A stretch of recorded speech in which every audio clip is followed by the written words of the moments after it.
Привет, друзья! Мы продолжаем наш проект 170 квадратных метров, который касался у нас только потолков 170 квадратных метров, но у нас еще и стены приросли, и еще больше и больше. Мы ими обрастаем или они нами.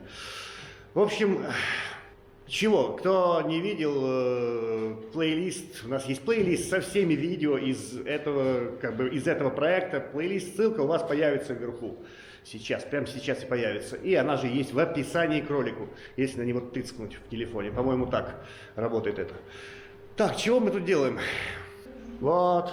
Носим козлики, например, с Сашей. Сашей козлики носим. И она грунтует. Она грунтует, а я иду впереди нее, и шлифую потолок под грунтование. Надо тоже загрунтовать его. И, наконец-то, покрыть его ротбанд пастой. Супер финиш, супер финиш. И чтобы не путаться, что мне делать, я просто уже половину сделал, даже больше половины. Чтобы не путаться, сначала Саша проходит падугу, а потом пойдет уже там, где я шел этим самым машинкой. Так, чего еще? Чего еще? Приросли нам стены вот эти вот. Стенки, стеночки. Саша сегодня сделала это самое.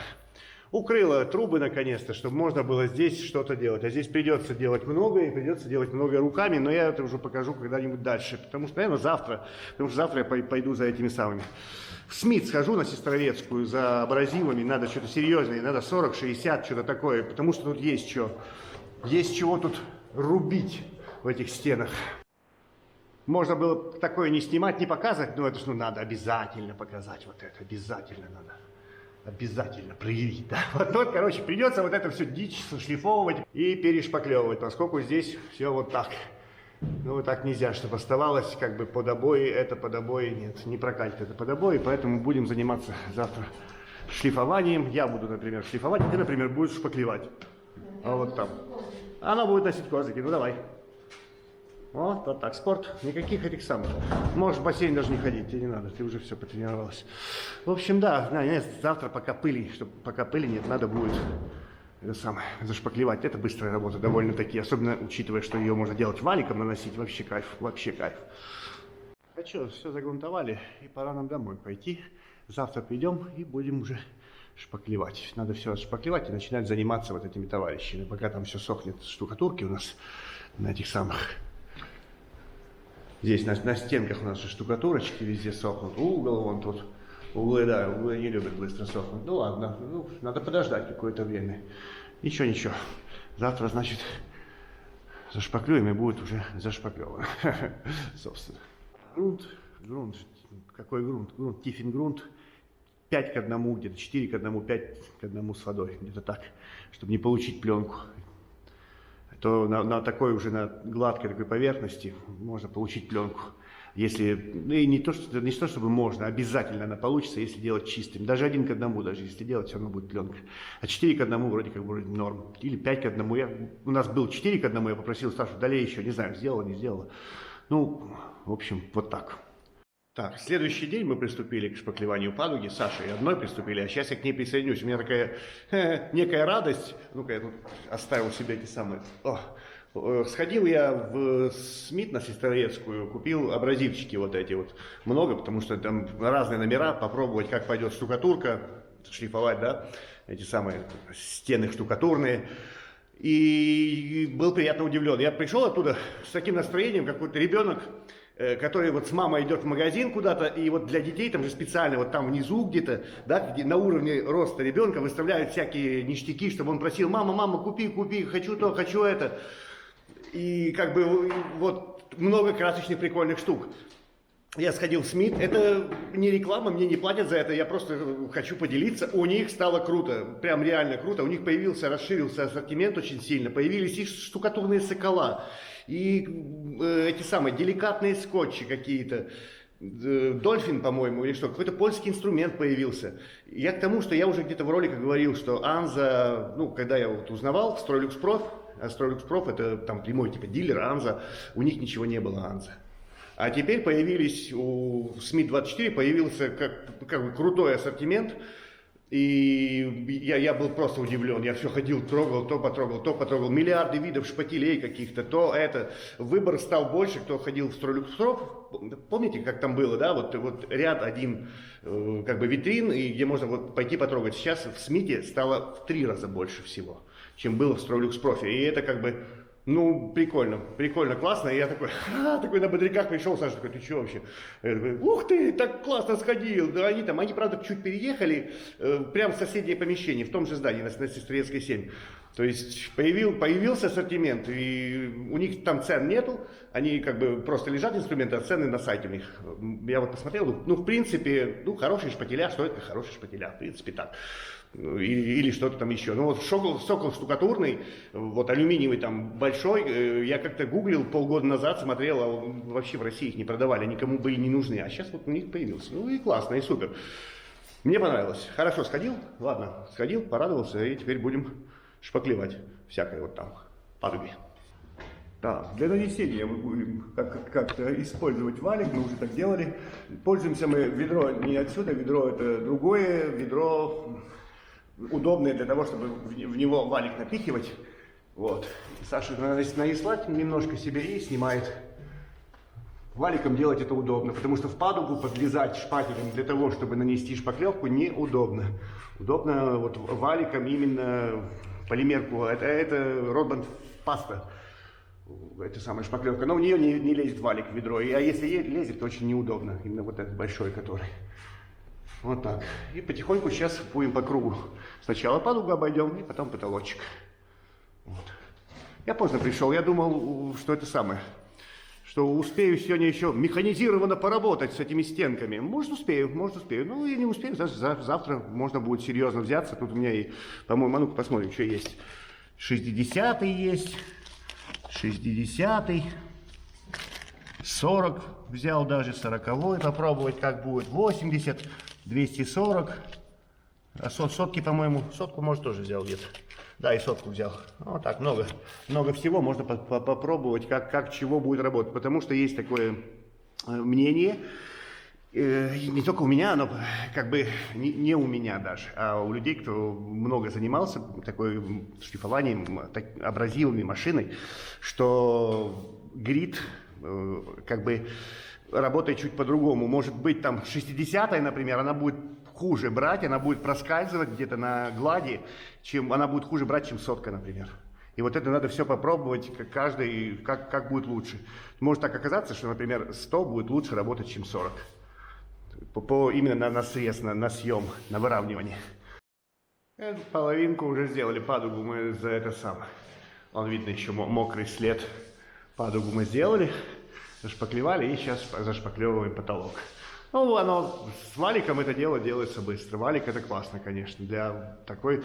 И, скорее всего, как-то приноровиться можно. Я видел, люди делают, на ютубе точно видел, делают с этим самым. Ой, у вас капается. Видел с этим, с гипсовой. Можно с гипсовой, просто чаще мыть надо будет его. А так мы его не моем фактически. Начал работать, всегда он в мокром, и потом в конце дня просто вычищаешь из него полностью и моешь, и нормально. Как бы не застывает. Ну и так получается как-то вот так. Часть уже сделана, и мы чуть-чуть увлажняем вперед себя, чтобы быстро не выхватывал. В это самое основание, чтобы не выхватывало воду очень быстро. Ну как-то вот так вот. Потихонечку, половинку шлепнули почти. А и приходится, я же ленивый, я не хотел переносить вещи, все это туда-сюда двигать, поэтому приходится двигать стол туда-сюда, туда-сюда. 120 и рукой вот, не дотянуться было. Так, чего, следующий день, и пока свежо, придание, будем мы ошкуривать то, что мы вчера вот понамазали, понашпаклевали, сегодня надо ошкурить. Я пойду по потолку, а Саша пойдет по падуге и будет возле лепнины мне отходить немного, ну, чтобы я не влез туда в лепнину. Было бы очень плохо сейчас на этом этапе где-то покосать что-то. Надо аккуратно. Саша мне будет делать такую кайму. Она идет мне противоходом, а я, в свою очередь, буду не доходить до лепнины. 240-я, опять же, 240, потому что там где-то может быть где-то сетка, еще что-то. Если брать там 150, 100 я протру, я могу протереть. Мне надо аккуратно это сделать, гладенько пригладить, там уже и так гладко. Надо чуть-чуть пригладить, 240 будет нормально. И в отличие от Rotband Finish, которая дико забивает эту самую абразив, забивает просто наглухо. Rotband паста вообще чистенькая, очень классно, ничего не забивает. Вот я шлифовал вчера стены, получается, или когда это было, я уже не помню. Шлифовал, и вот такое, вот так она прям забивает. Так, прошел я потолок, я думал, что быстрее пойдет. Саша вот половину только сделала, я так что пойду к ней. Сейчас помогать буду. Потолок готов. Уже будет ждать покраски. А нам надо сейчас закончим. Тогда и, наверное, будем себе полигон делать вот здесь. Из этой стенки я хочу попробовать разные абразив, 40, 60, 80, как будет лучше. Тут самое удобное место. Одинаково сделано. Надо будет разобрать этот завал, что-то в мусор, не знаю. Вот эти вот. Гипрочик этот. А вот. Дошкурили мы падову, дошкурили потолок, и вот розеточку Саша дошкуривает, а я потихоньку буду переносить. Не знаю, успеем сегодня.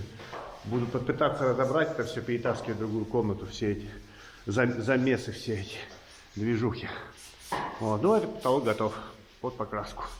Потом еще раз надо будет просмотреть, вдруг что, может трещинка туда-сюда, пройтись, лестничку взять, пройтись свет, посмотреть, что там будет происходить. Когда это будет, ну не знаю, когда перед покраской, когда же еще.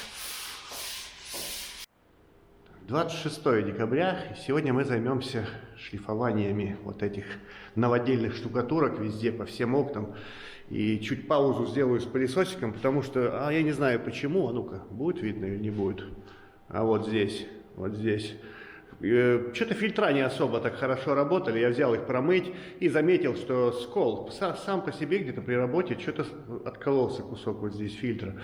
И я помыл, 2 дня сушил, но все равно, по идее, надо бы прогнать в сухую именно. Полчасика пускай бы поработал в сухую, чтобы еще лучше просушить, вдруг чего. Так что пока зацен абразивов остается чуть на потом, а мы пойдем вручную делать неудобное, делать вот там внизу что-то вот такое. Свет я здесь подвырубил, чтобы там светло чуть на улице. Ну ладно, уже хоть так, уже лучше будет видно. Можно прям подставлять вот так себе, смотреть, что происходит. Будем оставлять какие-то области, которые вот... для этого самого, где можно уже абразивом работать, машинкой, чуть попозже. А сейчас можно вручную пройтись, там, где неудобно, там, где не пролезет. Может быть, какую-то плоскошлифовальную машину взять, благо они есть и ленточная машина. Так что надо каждое все обойти, посмотреть, примерить, посмотреть правилом, поиграть, чтобы как бы подровнять вот эту хотя бы, это новодельная стена. То есть, ладно бы эти старые. Новодельную, нам надо так сделать, надо выровнять, подровнять все. Сходил за правильцем. Больная тема везде, у всех фактически подоконник. По-моему, тут вот нормально, но тут так, чуть яма. Но у большинства мы уже смотрели вот так. Вот такая движуха, то есть тут 5-6 миллиметров везде почему-то вот это вот заворот получился. Вот здесь на штукатурке. Вот здесь нормально. И вот так как-то с той стороны также, по-моему. Тихо, трубы. Ну тут тоже так. Тут вот так, например. Вот. Но это по старому откосу, который, наверное, тоже надо бы подправить чуть-чуть. Не знаю, посмотрим. Тут то же самое, тоже бугры везде. Надо это как бы дело убирать, проверять себя правильцем, чтобы не оставалось. Но потому что пока все пятнистое, пока все вот такое какое-то, оно как бы и норм. Но потом, когда здесь будет что-то, краска, обои и так далее, это все вылезет вот эти, особенно такие на небольшом участке большие бугры, они точно себя проявят. Как бы с плохой стороны, конечно же. Что, все плохо? Не просто плохо, все ужасно. На самом деле все ужасно. Я сейчас, ну-ка, подлезу под эти трубы. Угу. И вот это как так, я не знаю, почему так, я не знаю, ой, не знаю. Вот так. И вот так. Даже на старых стенах не везде такую дичь встретишь. Ну ладно, что, вот это вот надо все собирать, получается. Вот это все такое некоторое. И вот такое. Вот так. Вот поставил фильтры и в сухую, чтобы он просто без шланга, без ничего, чтобы он просто погонять эти фильтры. Там могла остаться влага какая-то, шумный, ужасно шумный. Могла остаться влага, где-то что-то такое. Забыл добавить, что перед тем, как всю эту процедуру производить с мытьем фильтров, мы с Сашей вдвоем, мы промыли его внутри, прочистили аккуратно влажными тряпками, чтобы чисто было, чтобы вдруг там влага осталась где-то в фильтрах, чтобы как бы не забить их. То есть он внутри чистенький. Проверяем везде, где нам надо срезать, сбить. Под трубой удобно делать куском профиля просто. Вот это все, что надо срезать. блок. Саша проверяет вот так, и вот так, и вот так. Перелом написано, перелом. Ладно, тут были окна, это все можно понять, да, здесь были окна, то есть валики, была привязка к валикам. Здесь, на этой стенке, не было привязок вообще у этих парней. Здесь не было привязки. Я не знаю, здесь были маяки, где-то существовали маяки здесь, но это как бы дичь, это дичь. Я не знаю. Вот тут нормально, тут вот так, а это новая стенка.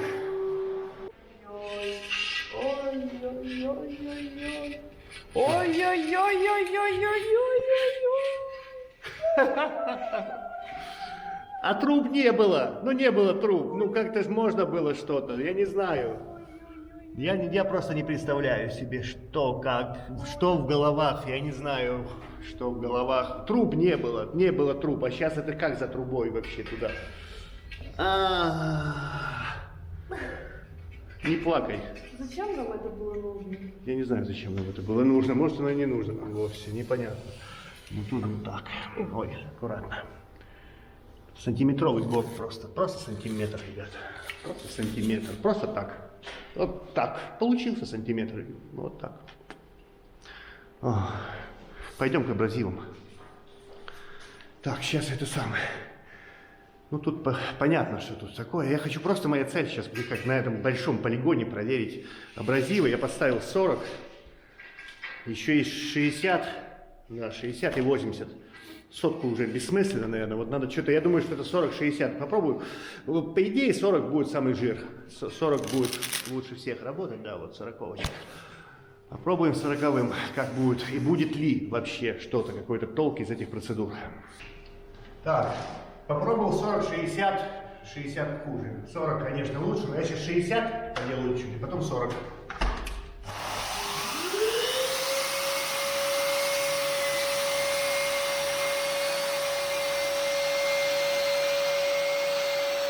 Заменил на 40. 40 быстрее и проще.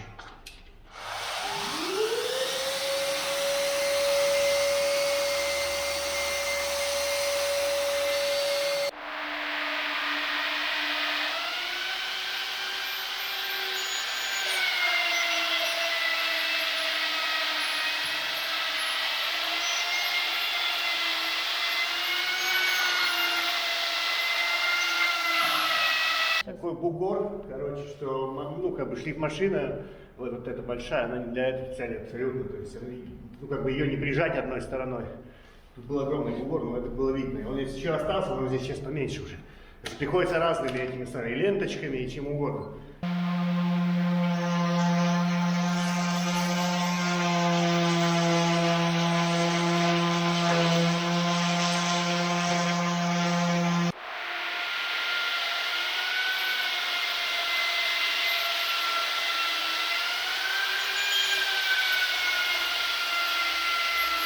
Одну стенку мы сделали, одну стенку, но мы прилаживались, надо было приладиться, как обычно в любом деле.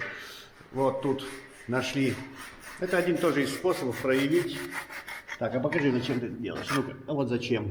То есть тут были маяки. Тут реально чуваки работали по маякам. Это была маячная стена. Ну вы подогнули там вверх, да, вот они подогнули чуть-чуть.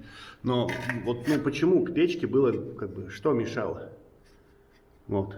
Просто завернули, вот получается, вот Саша как раз режет, нарезает. Я думаю, видно это как-то. Вон нас тут вгрызается. Аккуратно, печка. Ну что, пойдем домой мы помаленьку. Да, одну стенку сделали, половинку вот этой. Чисто посмотреть, вот так получилось, нигде ничего не играет. Там есть разница где-то, и надо будет... я везде все проверил, вот эту плоскость. Не знаю, сколько тут квадратов, 5, наверное, 6. Так что надо будет это самое. Просто потом поднять, наверное, правилом разок. Шпаклевкой, да и будет хорошо. То есть, потому что тут нет сантиметровых провалов, ничего нет, все убралось. Ну, вот видно чуть-чуть там под правилом, там 2 миллиметр. На самом деле, вот так. Ну, это немного, это не самое страшное, конечно. Сверху вот в этом месте, что-то у них тут пошло не так, у этих парней. Там, так, Сейчас нормально, сейчас опора везде есть, то есть убрал все, поубирал. А здесь, ну, было там вот так же. Ну, там 5-6 миллиметров, наверное. Не знаю. Она такая, что-то, кое-что. Так-то у этих ребят в вертикальной плоскости все нормально, но в горизонтальной не очень-то нормально у них там. Ну, посмотрим, я не знаю, что-то будет видно под этим фонарем. Вот так вот получилось. Как бы. Ну, норм, хорошо. Где-то провальчики видно есть, вот эти серые. Это все ямы, ямочки. А было оно как-то вот так, там все то же самое. Сверху такая же дичь. Ну ничего, завтра тогда продолжим, чтобы получилось бы как-то вот так, получше, чтобы было поплавнее, поглаже. Следующий день продолжаем развлекаться в пылище. Сюда машина не пролезет.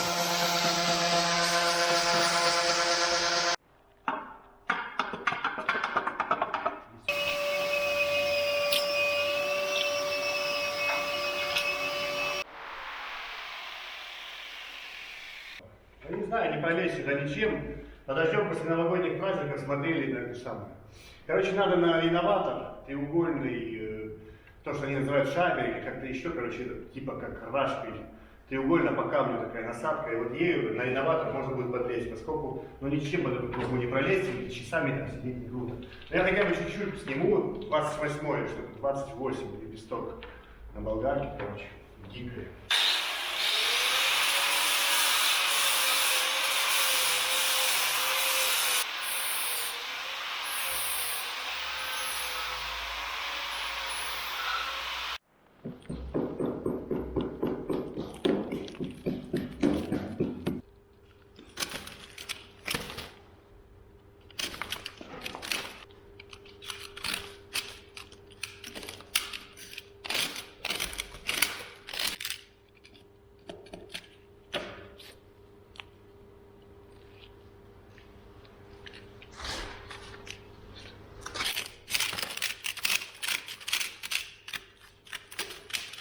Так, тут еще одно развлечение есть. Я Саше оставлю, пришел просто поснимать. Меня еще полстеночки там ждет. Так, ну вот сеточка наклеена на гипсокартон. Вот таким вот образом. Зачем-то она здесь. Конечно, мы ее будем удалять, подрезать вот здесь, как-то аккуратно туда вглубь, чтобы не повредить гипсокартон. И да, это счищается. Конечно, это счищается, но по чуть-чуть. То есть вот так быстро оно не чистится, надо по чуть-чуть. Вот так, по чуть-чуть, чтобы не повредить картон. Аккуратно, по чуть-чуть, по чуть-чуть, по чуть-чуть постараться не повредить картон. Самое главное, потому что в гипсокартоне картон очень такое, ну, самое важное, да. Вот по чуть-чуть, по чуть-чуть, по чуть-чуть, по чуть-чуть. Вот так, вот так, вот так. И так весь периметр, пожалуйста. Ну и периметр, а весь угол. Еще и с трубой. Неудобно. Ну ладно. Вот так по чуть-чуть, по чуть-чуть, по чуть-чуть. Что, дичь? Да, дичь. Надо запенивать будет. Надо подпенить чутка. Хотя бы капельку так стараться, чтобы не поддавило. Ну его не поддавит, я думаю. Тут 60, наверное, 55. И там чуть-чуть положить туда пену. Он там установлен, ничего, никуда он не двинется. А чисто, чтобы не проваливалась туда штукатурка, надо будет потом подпенить, пройтись по всем подоконникам и сделать по-нормальному, попытаться хотя бы. По всем? Ну, там, где это нужда, где есть в этом. Ну, здесь была нужда. Таких два. Таких два. Но там я видел еще есть дыры, не отверстия, а дыры под подоконниками. Ой, тут весело. Очень весело. Да уж. Ты там ползешь. А я говорю, дождись эту штучку, насадку. Нет, говорит, хочу ползти. Ладно, надо будет еще грунтануть сегодня, завтра это самое. Там еще подштукатурить чуть-чуть осталось местами. И вот этот участок надо еще грунтануть. Тут было грунтовано, но можно еще обеспылить. Здесь высохло, угол высох, можем отсюда спокойно уже заштукатурить. Хотел еще что-то сказать, кое-что. По поводу вообще вот этих вот шлифовок. Сейчас на себя разверну. Во-первых, по поводу этой самой, да, треугольную эту насадку, я покажу потом. Я думаю, что мы ее купим такие. Была проблема у нас какой-то, я не помню, какой-то Энкор, не Энкор, короче, какой-то реноватор. И Саша купила в Леруа, и потом, ну, он не встал просто. Как бы, я не знаю почему, мы не смогли поставить насадку. И я начал покупать насадки «Практика». Они типа для всех инструментов, ну как бы для всех НФИ. И они действительно подходят под наш этот самый. И я нашел, в интернете нашел, что есть вот «Практика», вот этот самый. Треугольный по камню там какой-то, ну вот такая вот типа рашпиль, или он как-то, я видел, называется шабер почему-то у кого-то. Ну, в общем, им пойдет, то есть им пойдет как раз за трубами сейчас, чтобы не мучиться бруском, это не то. Ладно, я что хотел сказать.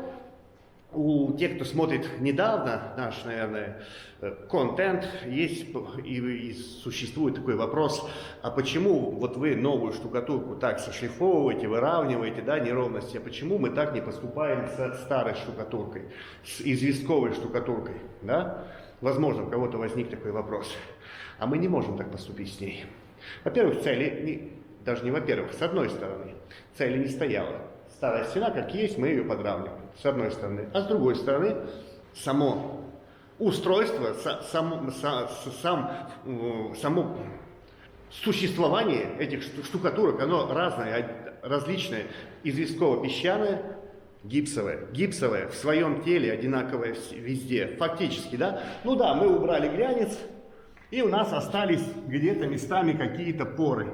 Я думаю, может быть видно, может камера их видит. Какие-то поры, которые были при нанесении. Но все равно у нас в общей массе толщина штукатурки, она как бы одинаково крепкая, одинаковая, вся полностью одинаковая. Плюс-минус где-то какие-то каверны туда-сюда, не в счет. У нее есть вот этот мегапаскаль на сжатие, вот это все у нее работает. Известково-песчаная, она другая. Тем более столетняя известково-песчаная. Она... По сравнению с гипсовой, во-первых, она носилась за 3 раза, то есть первый слой обрызг, потом идет слой тела, самого тела толщина, собственно, грунт, и потом шла затирка более мелким песком, больше чуть извести, и это затиралось. И поэтому у нее, у старой штукатурки, как и на потолках, собственно, как на карнизах чуть по-другому, там как бы гипсовая накрывка, но затирка, вот этот накрывочный слой, он как скорлупа.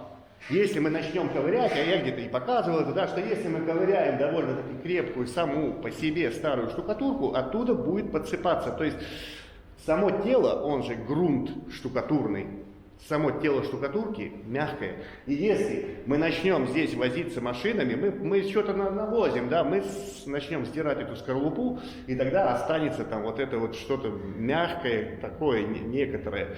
И потом придется это все многократно как-то грунтовать, чтобы превратить ее как бы в подобие гипсовой, чтобы она стала одинаково крепкой по всей толщине, скажем так. И задачи у нас по старым стенам не стояло. Выровнять так, как мы выровняли здесь. Ну и, скажем так, здесь будет подобно, как мы вот шпаклевали. Потому что выровнять это в ноль, в идеал, лучше и надо было это делать сразу, когда штукатуры, здесь штукатурили, когда были маяки. Но нет, мы подровняли это, пошлифовали, мы потратили 2 дня на шлифовку вот этих движух всех. И еще надо будет... где-то за трубами еще поиграться или под радиаторами там ползать как-то. А потом когда-нибудь, может, снимут радиаторы, и надо будет еще это все как-то в одни плоскости сводить, что-то такое. Так что, думаю, я ответил на возможный такой вопрос, почему не шлифуем, прям не выравниваем старую, углубляясь в нее, снимая бугры. Потому что тогда уже смысла не будет никакого, как бы что-то шпаклевать сверху, еще как-нибудь. Надо будет просто все сносить, если мы начнем шпаклевать. Потому что местами будут протиры до дранки, потому что дранка местами там 3 миллиметра под слоем. Вот где-то так, где-то вот поэтому. Но если кто хочет, можете у себя шлифовать старые известково-песчаные стены, как бы, если вам так надо. У нас цели здесь такой не стоял, у нас была договоренность. Мы делаем по-старому. Как оно было старое, мы подравниваем. Здесь новое, но это новое местами было хуже, чем у нас было старое. Так что как-то так вот. Ну, здесь вот возле печки все оставили все-таки вот эти рытвины, тут глубоко. И я вот в машине сколько мог подошел, особенно низ тут весь завернут. Низ завернут вот так. Просто почему-то он завернут. И надо будет все-таки подойти реноватором, как-то вот пригладить все это и подровнять, сделать нормальное примыкание. Да уж. Ну и ладно. Вот. Какую-то часть работ выполнили. Завтра, надеюсь, мы сможем штукатурить здесь всякое разное. Гипсокартон. Сюда я сделал гипсокартон, сюда с собственником поговорили, посмотрели, здесь по уровню. Здесь кирпичная стена, здесь очень тонко. Она вообще завернута вот так. Здесь будет какой-то перелом, как-то пригладим. И здесь гипсокартон выставлен вот сюда, в этот уровень, и в уровень, собственно, привязка к низу карниза, к стеночке. Там есть как бы остаток стенки. И здесь промасленный гипсокартон, промасленный. Можно еще раз перед штукатуркой промаслить сверху. Ну-ка, может быть, видно, что там происходит. Это сделано для того, чтобы потом можно было его отодрать оттуда. Поскольку я делал вот эти проемы, я там мучился. Ну, как бы я просто поставил гипсокартон, а потом отдирать его от гипсовой штукатурки не очень-то легко. Да. Так что здесь с двух сторон мы промаслили. Что-то вспомнил, хотел сказать же, в дополнение про эти штукатурки, как раз мы видим, да, гипсовую и известково-песчаную. Сейчас, в данное наше время, да, в массе применяется гипсовая штукатурка. Почему? Это скорость, эффективность, удобство нанесения. Ты можешь взять гипсовую штукатурку и накинуть там технологично 5 сантиметров за раз, за один подход, и через 20 минут, там, ты пускай через 20, через 40 минут ты пришел просто, подрезал провилом, все, у тебя готовая поверхность, ты больше туда не возвращаешься. Ну, если там нужен такой тип поверхности, все. Это быстро, это эффективно и намного проще, чем работа известковой штукатуркой. И намного быстрее, конечно же, намного быстрее. Ну и в данных реалиях это эффективнее. Хотя никто не оспаривает того факта, что известково-песчаная штукатурка, она как бы лучше, просто объективно для человека она лучше, для того, кто там проживает, внутри, в помещении оштукатуренной такой штукатуркой. У нее выше паропроницаемость, она способна залечивать сама себя, то есть залечивать трещины, как небольшие, не разрывы какие-то, но небольшие трещины, она способна сама себя как бы от них излечивать. То есть саморемонт, регенерировать саму себя. Да, это же классное свойство, это классное свойство. Но нет, гипс, потому что это быстро. Все делают в массе, в основной массе делают гипсом. Кто-то единицы, даже нам писали зрители, что вот я решил делать для себя, вот заморочился и решил себе квартиру сделать вот так. Ну да, но в массе это гипс. Это быстро, это просто. Ну да. Так сними, ну как-то. Нет, я уже снимаю. У нас какой-то день сегодня. Мы чего? Мы всегда начинаем утро с кофейка. Ну, как бы пришли на работу. Наше утро это обед почти. И у нас эти самые крекеры. Короче, из Дикси. Кристо Твиста за 54 рубля, по-моему. По скидке. Вот за 54 рубля это идеальный крекер. Это идеальный крекер. Мы вчера целую пачку съели. Мы не могли остановиться. Вот вчерашняя. А сегодня взяли Яшкино. И Яшкино не очень-то. Ну, 50 с чем-то, ну где-то в районе 50 рублей да. Пятерочки, может дешевле можно найти. Ну, как бы они более... Взяли для сравнения. Мы просто пробуем разнообразные постоянно, иногда какие-то шоколадки, там, вот, любята валяются, брецели, короче, мы тут устраиваем. Собственник как не придет, а мы все жрем. Но он какое-то такое время и приходит. Да, и вот эти самые такие супер баланс, эти сбалансированы. Хочется посолить вроде? Нет, не надо их солить. Хочется чуть больше сырного вкуса? Нет, будет не то, будет выбиваться. Знаете, такие, более вон покрошились. Хотя вроде несли их нормально. Не знаю. Ну, что ли, хороший. Чтобы прийти в себя, это такая традиция, у нас, сколько бы мы ни работали, мы начинаем именно с того, что пришел, остановился, выпил кофейку и уже так осознал. Зачем пришел? Да, зачем я сюда пришел вообще, можно уже тогда заниматься. Ладно, на самом деле я уже жду Новый год, уже хочется отдохнуть. Именно не Новый год сам, не праздник, а именно вот эту возможность просто лежать дома, валяться, отдыхать, короче, каникулы или отпуск. Так, поставил на этих клипсах маяк, выставил. Здесь у меня вот эта первая линия отсюда, это самый. Это уровень, собственно, поговорил с собственником, говорит, да, надо делать уровень, сделаем уровень. Здесь 12 миллиметров. Я проверял по этим самым, выставлял сначала. Просто отсюда вот брал правилом, потом промерил, посмотрел, чтобы здесь сошлось, и чтобы вверх там под карнизом, там типа имитация кусочек стеночки есть под полкой, да, вот чтобы там сошлось, все сошлось, выровнял, классно, на клипсах делается быстро. Ну и сейчас начнем отсюда, наверное, будем закидывать здесь, примыкание к печке, тут уйдет много, и можно параллельно быстренько кинуть сюда. Пока там будем делать, оно чуть подстынет, сразу же сюда закинем. Сделаем сложное, потому что здесь сложное, геморройное, что-то такое. И потом еще вот это место, я вчера грунтовал, здесь прогрунтовал, и можно будет вот эта вот стеночка, не болей, зелененьким прокрашены эти выходы, сетки, арматуры. Сделали, заштукатурили, и пойдем мы домой, поскольку что-то вот начинать что-то новое или продолжать старое вот здесь. Не это самое. Я шлифовал, Саша посмотрела все, нашла там еще какой-то деревянный чопик был в этой штукатурке. Надо будет еще дошлифовывать, но может быть завтра. И тут сделали тоже все. Со штукатурными работами, вот этими большими, в этих комнатах и вообще, походу, во всей квартире, может где-то еще что-то там осталось, одно место или два. А так-то вот. Заштукатурено, все, заштукатурено. Ага, нашел я насадку. А покажи, пожалуйста, насадку.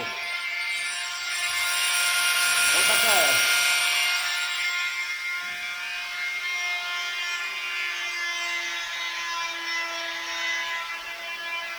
Вот такая насадка. Хаммер чего-то там для этих самых, ну именно для вот такой работы по кафелю там и так далее. Она такая зернистая прям. Хорошо, да? Работает? Работает. Ну, самое главное, вот это под трубы подлезать, потому что это можно делать бруском вручную, а можно делать реноватором, который для этого предназначен, собственно. Ладно, Саша там занимается, а я буду этим самым. Машиной сейчас пройду эту стену, она точно высохла, и можно будет что-то делать. Пока у нее есть реноватор, можно будет здесь возле печки еще вот эту дичь пособирать. И здесь можно будет грунтовать эту стену и ту, и можно будет завтра пошпаклевать даже.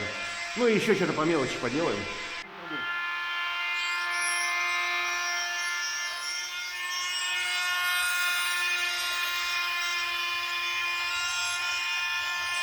Ну, эту стенку, но без углов, без примыкания кверху, это надо будет вручную идти уже. Думаю, пойду я туда, там тоже подсохло. Пока там не будем ничего шпаклевать, грунтовать, но пока заряжен я тут этим самым машинкой, можно делать. У меня есть наблюдение. Ротбанд. Здесь штукатурка Ротбанд. Везде по всей квартире. Здесь мы чуть-чуть пользовались Ротбандом. И вся правая сторона квартиры от входа, там Волма гипсактив. Так вот, по моему наблюдению, пока что вот так Ротбанд трещит больше.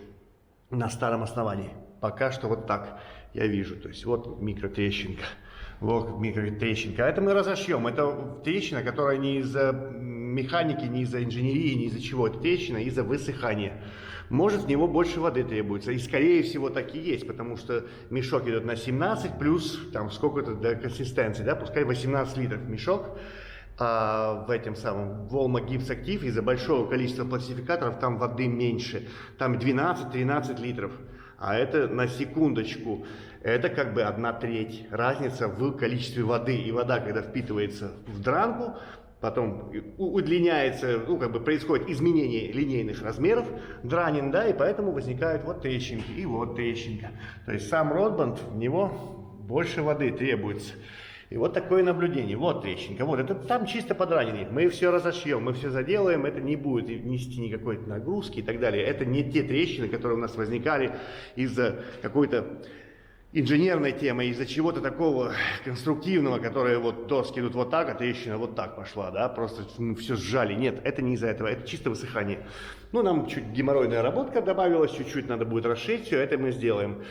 Но, возможно, следует для себя, наверное, подумать, что, возможно, надо вот как-то вот по старым подранке, возможно, все-таки гипсактив, хоть какая она гадкая не была бы, омерзительная, но она... Возможно, она лучше из-за того, что у нее надо меньше воды просто. Такое пока наблюдение я делаю.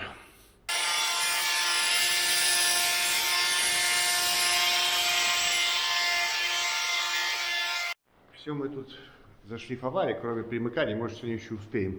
Верх, углы. Вот. А сейчас занимаемся, Саша там возится, вот, ЦПС-кой, полусухой ЦПС-кой, в местах, где с трубами там все возились. Там эти самые пустоты, дыры, ямы огромные. Вот. И нам надо же подштукатурить тут стенку штукатуркой. Вот эту стеночку надо же везде подштукатурить, а там они поставляли эти штукатуры. Ну, я подпенил там дополнительно еще кое-где их. Ну, изоляция вот эта красная обернули чуть скотчем, ну, чтобы не сжал цемент. Чтоб во время этого самого застывания туда вниз опустили, в общем. Ну, как по своему разумению я сделал, может, по-другому как-то надо было. Ну, чтобы вдруг что, полусухая, но чтобы не протекло вниз. Может, там водичка где-то будет. Так что будет нормально. Ну, и увлажняем здесь эти самые кромки перед тем, как применять ЦПС-ку. Строителька. Встает и за спину держится, так, сзади. Раз. Ой, как старые строители, мужики. Вот. А что с тобой через 10 лет будет? Кто? Ой. Да. Да, делать помаленьку. Надо будет еще пленкой укрыть, чтобы оно быстро не испарялось. Это все. Вот Саша делает. Как? Я ей растворчик подтаскивал, а она это самое выравнивала тут все. Ну и ладно, и пожалуйста. А так оно теперь и будет все.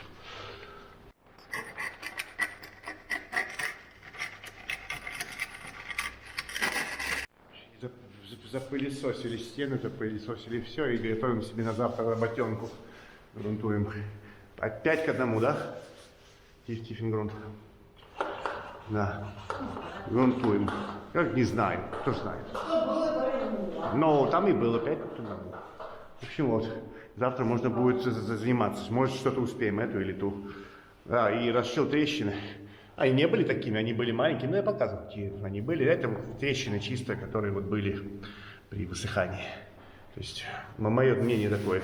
Я не думаю, что они потом дальше появятся. Завтра, сегодня прогрунтуем их, и завтра перед шпаклевкой гипсом с GS-кой заделаем сразу и по-мокрому пошпаклюем. Это будет нормально, мы так делали постоянно. Как бы, так хорошо, так будет нормально. Смесь встает же быстро, там 10 минут, 15, все, и она тверденькая. 30 декабря. Попробуем сегодня вот эту стену сделать. Я думаю, мы не успеем ту. Тем более мы хотим чуть пораньше закончить. 30 декабря. Завтра Новый год. Я думаю, ну, хотя бы раз точно мы пройдем метровым правилом. У нас тут есть самое такое дикое место. Это вот здесь. Я думаю, камера его видит. Тут идет вот так. То есть сама стенка, она туда заламывается. Там кирпич прям был. То есть... Там не слой штукатурки толстый, там, ну, как бы печка с той стороны, кирпич вот так, по карнизу видно. По карнизу видно, как здесь все происходит. Вот так вот. Ну, наша цель 2 раза пройтись правилами. Ну, сегодня, может быть, успеем, может быть, потом, после Нового года уже 2-й раз, если не успеем, 2 раза. И это все сгладить, превратить это в какую-то одну подобие какой-то плоскости, более-менее. Вот так. И заделал уже эти самые трещины, как говорил, которые расшиты были, прогрунтованы, сейчас не заделаны уже. И нормально. Гипс со шпаклевкой с жесткой. Трубы и проводочки.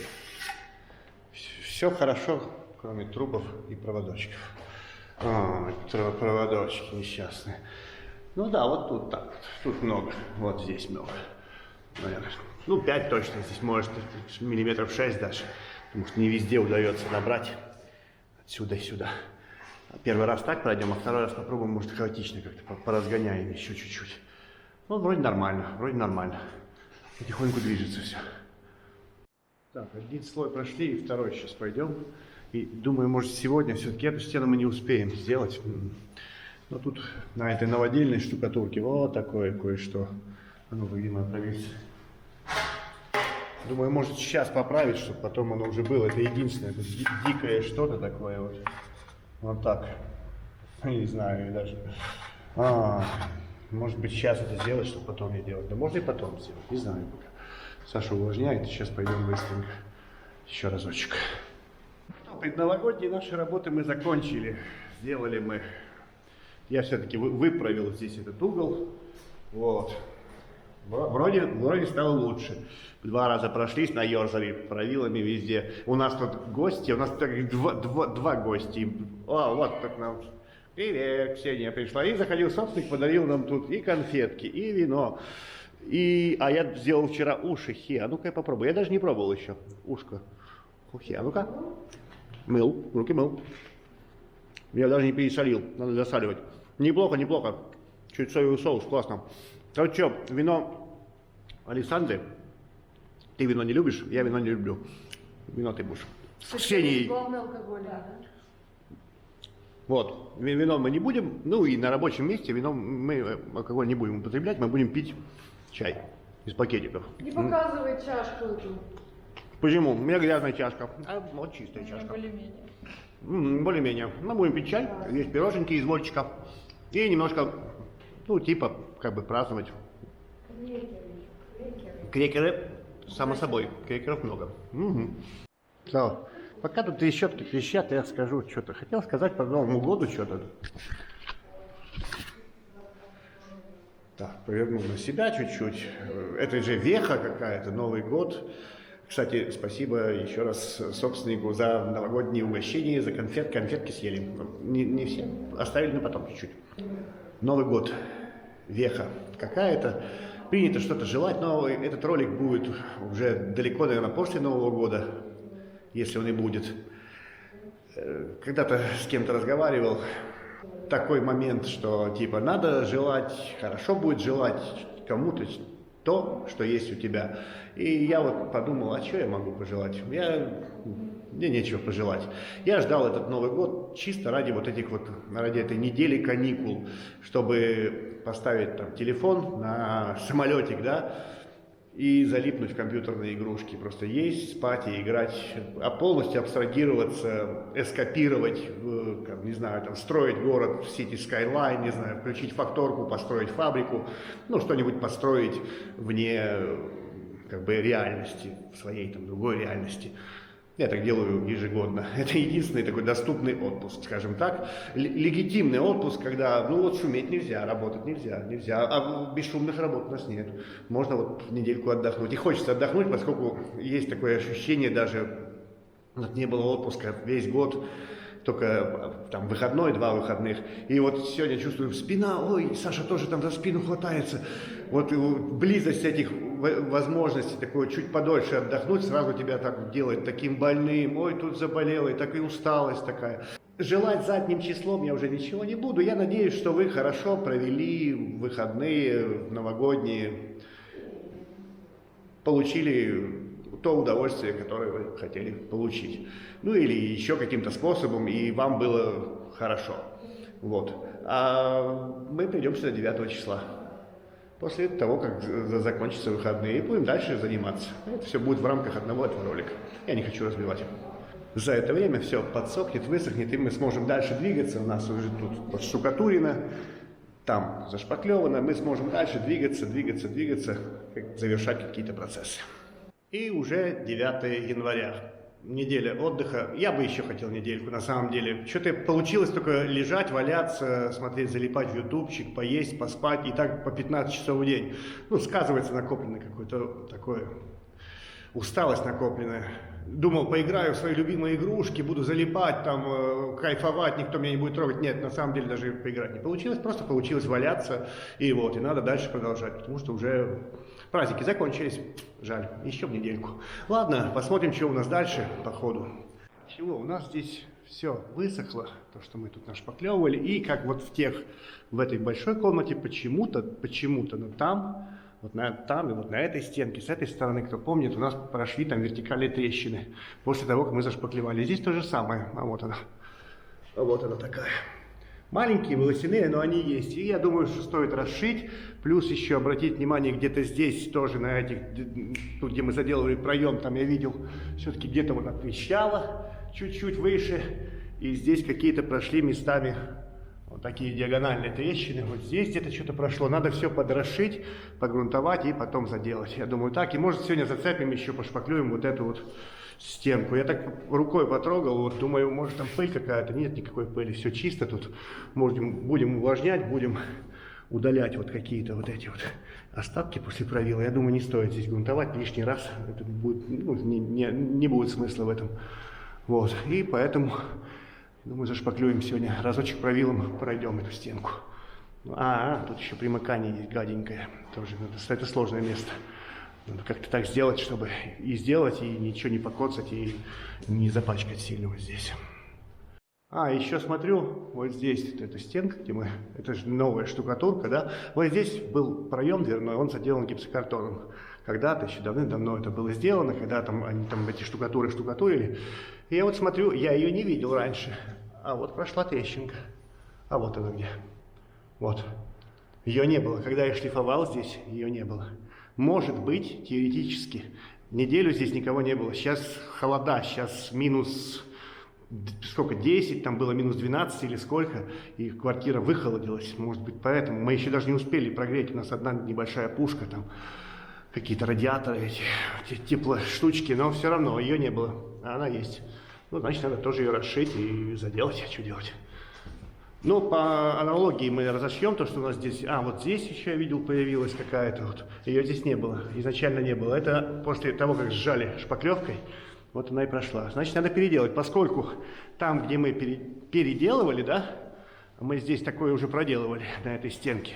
Кто помнит, вот там была вертикальная, я помню, вот здесь была вертикальная после обработки правилом, после того, как мы правилами все тут прихватили. Сейчас ничего нет, сейчас вообще ничего нет. То есть трещин здесь каких-либо я не вижу. Специально прошел, посмотрел, вот здесь, я помню, была. Не. То есть сетка как-то работает, и то, что мы заделали, эти трещины работают. Ну, как-то так. Надеюсь, что они не появятся здесь повторно. Они появились здесь один раз после работы правилом именно, после того, как нанесли толстый слой шпаклевки, и он, видимо, прихватил эту стенку, а она что-то хотела двигаться там. Как-то так. Вот. А, и еще трещины, которые Саша заделывала здесь. Визуально снизу нет, ничего, подвижки не произошло, ничего не произошло. Ну, мы не поднимались, но я снизу не вижу, вот, чтобы что-то произошло там такое. Посмотрим дальше, посмотрим. Здесь Саша весь периметр обошла раньше. А что, мы решили, что мы не успеем, там где-то подрошили трещины, то это, туда-сюда, и поняли, что мы сегодня не успеем здесь зашпаклевать, поэтому решили приготовить себе вот эти вот стены фасадные под шпаклевку, чтобы было чем заняться завтра. И Саша говорит, сверху, вот там, где перемазывала, да, заделала трещину, и да, она прошла опять. Да? В другом месте. Ну, сверху в том же месте. Крепче держи. Ты крепче держи. Да, как-то обидно. Здесь трещина прошла по тому же самому месту. Вот здесь беленькая я замазала, а тут она раз и ушла немного в другую сторону. И появилась по соседству еще одна трещина. Я огорчена. Все мы прогрунтовали, все стенки, замазали трещины всякие разные в двух помещениях, поскольку здесь, в этом помещении, оно не успело просохнуть, вон видно, не успело, так что, ну, и всегда спешки нет. Завтра будем тогда заниматься уже этими стенками и шпаклевать всякое разное много и разнообразно. Следующий день. Следующий день, да, у нас все мигает, как обычно. Это самое, проходим правилами, пройдем 2 раза, еще раз эту стенку и подгоним ее под этот уровень, как бы под этот слой. Здесь 2 раза уже сделано правилом по этой стороне. И эту стеночку тоже подгоним. Думали, может быть, можно будет сразу и шпаклевать, и до талого слоить. Короче, я не хочу слоить столько много. 2 раза будет норм. Как раз все свеженькое, шпатель падает. Нате. Все свеженькое, все жиденькое, классненькое. Сейчас мы как раз вот в мокрый слой еще по кругу пройдем, где чутка подровняем. Это же ровная, относительно новая штукатурка. Да, вот в кавычках. Но сделаем и оставим, у нас еще полно. И этих стен, и эта стенка есть, и там стенка есть, и там, и везде. Так что попробуем такой план. Хочешь рассмешить Бога, расскажи ему свои планы. Угу. Что, весело тебе там за трубами? Очень весело. У тебя обезьяны. Какой? Затрубная обезьяна? Которая применяет еще и ноги для работы. Это еще ногами? Ну, да. Короче, ну да, дико. За трубами это все дико делается, потому что трубы мешаются ужасно. Вывороты всякие, тут плоскость одна вот так, вторая плоскость как-то вот так. Ну, приходится что-то делать, что-то изображать, и за раз это не получится, конечно же. Ну, пока, не знаю, когда-то снимут радиаторы, потом надо будет доделывать за ними. Но пока без радиаторов, только за трубами. Ну, трубы помогают жить, кто делал, тот знает, да? Как весело за ними там ползти. Потихоньку двигаемся. Скорее всего, мы сможем сегодня подровнять с помощью правил и больших шпателей, где это возможно пролезть. Финишно шпаклевать будем когда-то потом. наверное. Пока играли за трубами, короче, нет, не успели. По второму кругу пройти не успели, придется ждать высыхания. Оно уже видно, где-то местами подсыхает. Почему не успели? А вот почему. Потому что жижа. Вот. Жидко. Не подрезать, не срезать. Где вот хотелось бы, надо было вот здесь срезать что-то.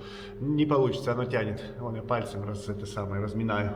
Нет, надо ждать высыхания. Ну и ладно. Ладно, подождем, когда высохнет. Потому что, ну, очень медленно вот здесь работать за этим самым.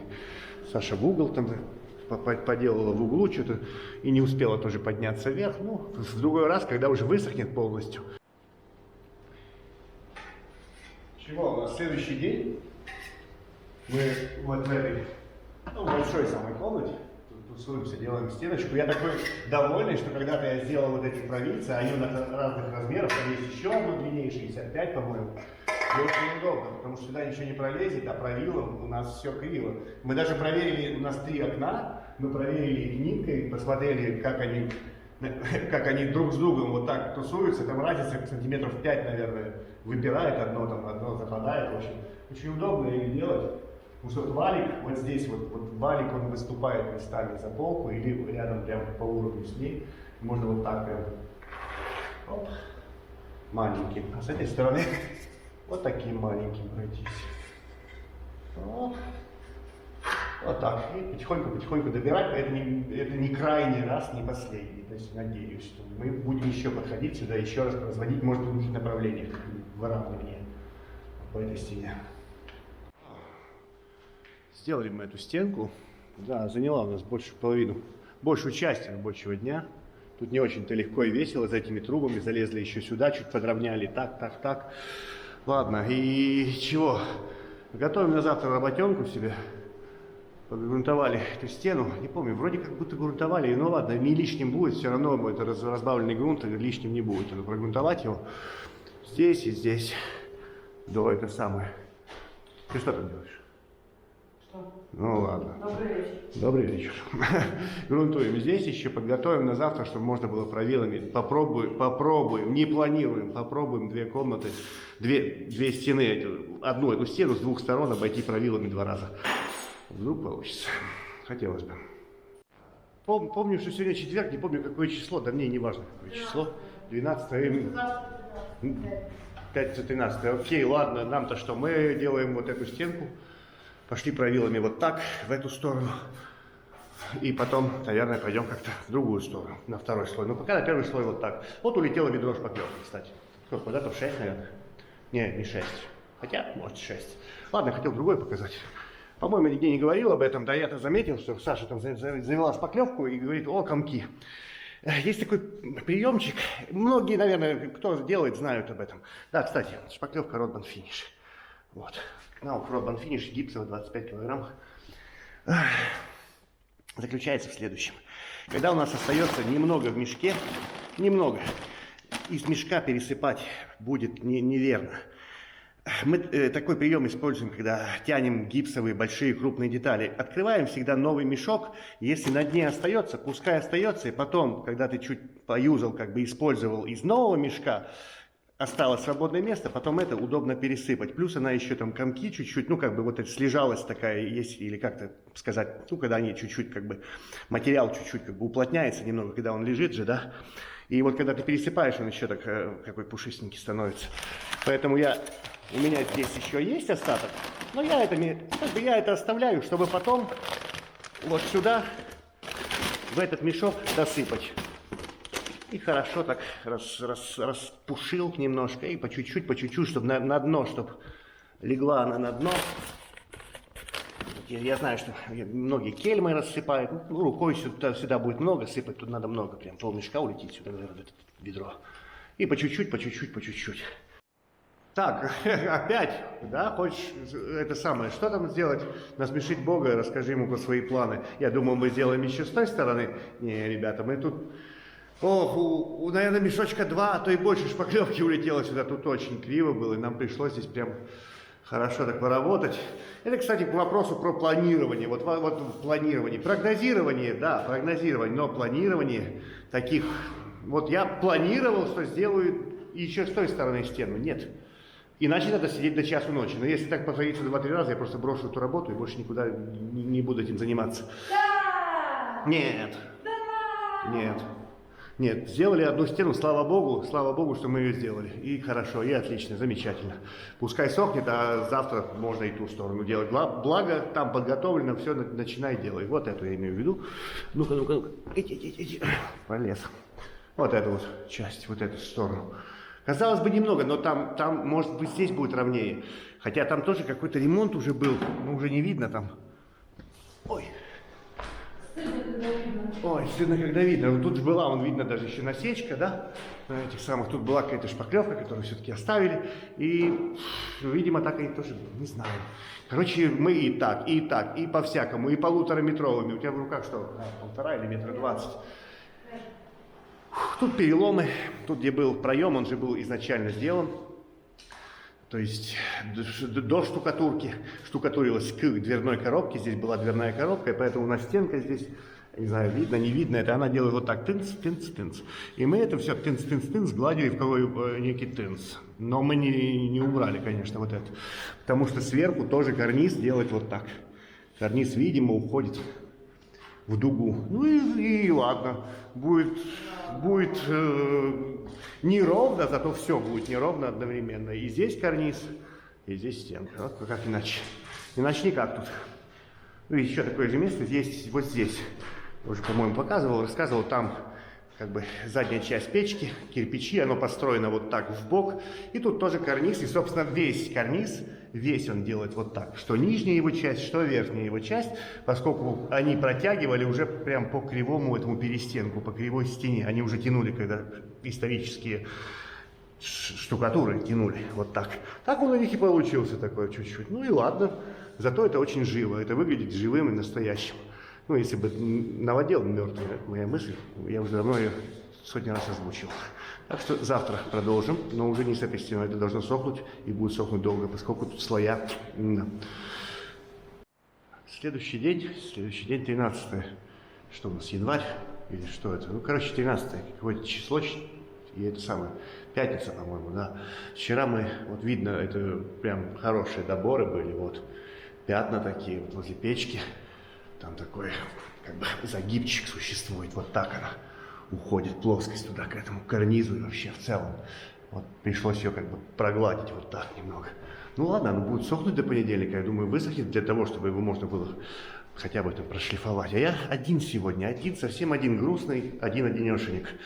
Грущу и работаю сейчас над этой стенкой. Вот так. Прошел сначала вот в этом направлении, потом пойду вот так. Как-то, может, чуть хаотично, под углами. Буду смотреть, может, выборочно где-то надо. Трубы. Все мигает, но ничего не поделаешь. Ну-ка я уберу, чтобы не мигал.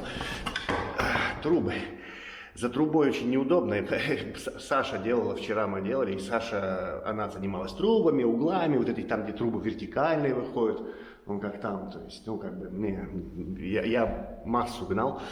А сегодня я думаю, я так сделал. Короче, оттуда отвел правилом, вот сюда залез, правилом раз отвел, отсюда отвел правилом. И когда это подстанет, оно сейчас жидкое. О, жижа. Подстанет чуть-чуть, я это срежу, и у меня будет одна плоскость. Потому что я вот так сделал, как бы в этом направлении, там вот так, только здесь вот так чуть-чуть как бы поднял. Ну, как бы в одну плоскость, плюс это была уже одна стена. То есть здесь трубы по-другому были раньше, как бы новые вот эти вот трубы отопления. Они как бы в одной плоскости, так что вот так, я думаю, получится у меня сделать. Вот этот наплыв я не трогаю сейчас, я потом его подсрежу, когда он такой пластилиновый станет. Но, в принципе, более-менее тут, в принципе, ровно достаточно. Ну, как бы есть где-то ямки такие чуть-чуть, но это немного. Вот здесь какое-то что-то. Нормально. Нормально. Я думаю, я успею отбежать, и оно ничего не успеет подсыхать. Можно будет еще по кругу разочек. Как бы завершить этот этап на этой стене. Надеюсь. Так, а я сделал. Я сначала думал, что я буду тут, думаю, я быстро сейчас сделаю, а потом как пошло, смотрю, я, наверное, не успею на 2 круга. Нет, успел. Все, вот на этой как бы стеночке работа вот правилами выравнивания, вот в одной, в левой получается, как бы в левой половине квартиры, работа с правилами и закончена. Дальше тут надо будет еще в 2 комнатах сеточку клеить. шпаклевать, еще с гипроком надо возиться. Стены вот эти вот фасадные тоже делать. Ну так-то нормально, что, вроде нормально. Посмотрим после высыхания, шлифование еще будет. Вроде подровнял что-то. Ну и слава богу. 16 января у нас понедельник. Все высохло, то, что я делал, в пятницу делал. Саша тут подготавливает угол и сейчас будет шпаклевать эту стену. Единственная у нас нетронутая получается фасадная стена. Она подготовлена, она прогрунтована. Надо просто зашпаклевать ее, подровнять. Так, а я тем временем делаю нам задел на потом. Так, эту мигалку в сторону. Я делаю задел нам на завтра куда-то, на дальнейшее. Всю эту комнату, все стены я прошлифую. Я уже часть сделал. Вот, нас была тут новодельная. Ну-ка попробуем с этим чуваком. Не будет мигать, наверное, не сильно, да? Ну, вот так мы тут нашпаклевали такого, а получилось вот так, после шлифования.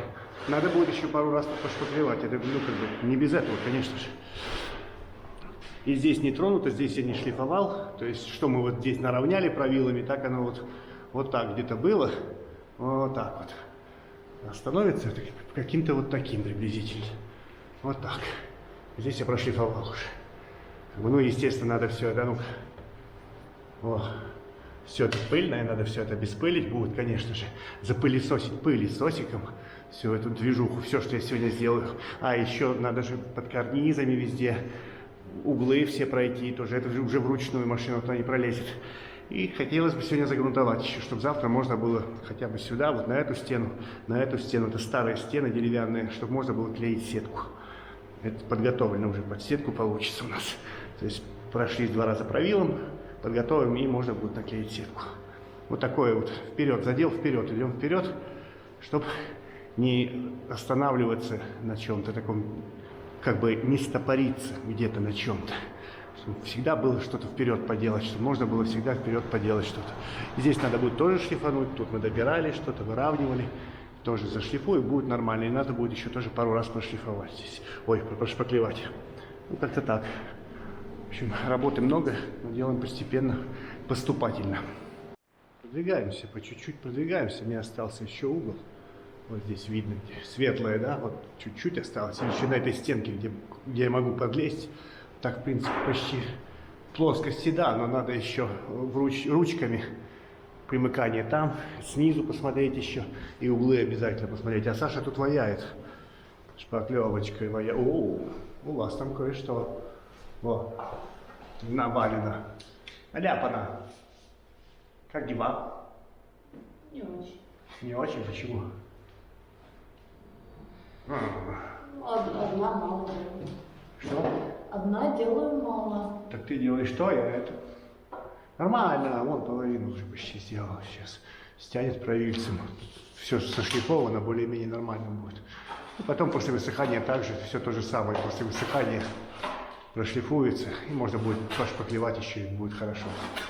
Ну вот, видно, ямки такие. Чуть-чуть где-то остаются.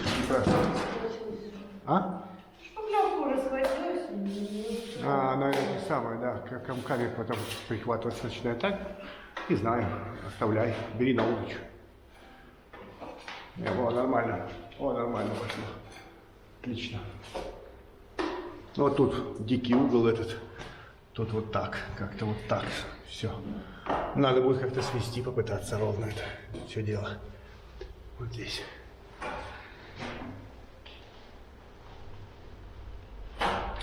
На ноте чистого веселья, безудержного, Саша заканчивает эту стеночку. Весело тебе там? Очень весело. Очень весело. Она там и разными провильцами, и то и это. Ну, это крайне неудобно за трубами. Благо она таки доделает, наверное. Там чуть-чуть сверху радиатора, снизу осталось. Здесь вот так получилось. Ну-ка, отверну. Так, нормально. Ну тут, короче, игривое это все занятия, эти игривые абсолютно. От чего не успеем мы погрунтовать, потому что для грунтования мне бы запылесосить стены. Я прошелся кистью, обеспылил, надо еще подмести, но сейчас же поздно. Я не хочу пылесосить, не хочу шуметь, пылесос начнет отбивать, тут будет все прыгать. Не, оставим лучше, ну, придется оставить на завтра. Я экономил ресурс фильтров, чистенькие фильтра мытые, и я так поставил мешок, а с мешком у него сила всасывания довольно падает, и поэтому, ну тут я что-то еще шкурил руками, но все равно сколько-то сыпалось еще во время шлифовки именно машиной. Поэтому я вижу необходимым, прям при условии, что у меня есть пылесос, я все-таки хочу еще после такого обеспыливания, вот тут все равно остается что-то, я хочу еще обеспылить именно, запылесосить это все, а это шум. Поэтому оставлю на завтра, у нас есть еще чем заниматься, ну, отодвинем на один день, как бы, все эти сетки. Причем сетки же надо нарезать, сеток много, и здесь, и сюда бы нарезать сеточку, вот на эту стену тоже приготовить, пускай бы была. Так что вот, ну не успели. Можно было задержаться, но шум. Шуметь не хочу, люди живут, не буду шуметь, стучать, не надо. Все хорошо. Все равно нужно делать какую-то работу, и мы ее будем выполнять постепенно. 17 у нас вторник, и тут то, что Саша вчера здесь делала, я вижу, местами не высохло. Вот там пятно, вот здесь пятно. И я не хотел бы здесь трогать, потому что надо здесь шлифовать, и стену шлифовать, и все вместе. И вот то, что мы вчера разорвали, а надо было все-таки, у меня была первичная мысль, что надо было все-таки вот в этой комнате сначала ее приготовить, прям все вплоть до грунтования. Но уже как пошло, ладно. Опосредственно сушу, здесь отвернул пушку оттуда, куда-то туда, пускай дует, потихоньку там. Не особо она жарит. Я думаю, что сегодня это высохнет. Я буду пылесосить стены. Саша, потому что меня сейчас быстро она ретируется, где-то там. Она убирает тут все. Убежала. Они идут с девчонками тусоваться куда-то. В ботсад, там, в ботанический сад, экскурсии, лианы вокруг, не знаю. Выбрали такое время, то есть обеднее. Ну ладно, выбрали и выбрали. Ну, порежет сеточку, поможет мне нарезать сетку на завтра. Думаю, что вот на эту стену, на старую стену, этим мы не будем. Сетку здесь она не нужна. Сюда надо еще сетка тоже. Поможет мне, а я буду пылесосить и потом погрунтую полностью, приготовлю эту комнату, чтобы... Короче, потому что путаница. Сейчас пойдешь туда шлифовать, потом забудешь, что шлифовал, потом где-то погрунтуешь, не погрунтуешь, нет. Короче, эту комнату я приготовлю полностью, чтобы все было загрунтовано, чтобы все было обеспылено хорошо, и можно будет потом заниматься уже как бы клеить, накрывать, что-то выравнивать на этой стене, какими-то побольше провилами, не провилами, а шпателями, поскольку провилами мы уже подровняли. В общем, двигаться, вот сделать какую-то видимую работу, поскольку запутываюсь. Я уже начинаю запутываться, это плохо. В общем, так, ход такой мысли. В общем.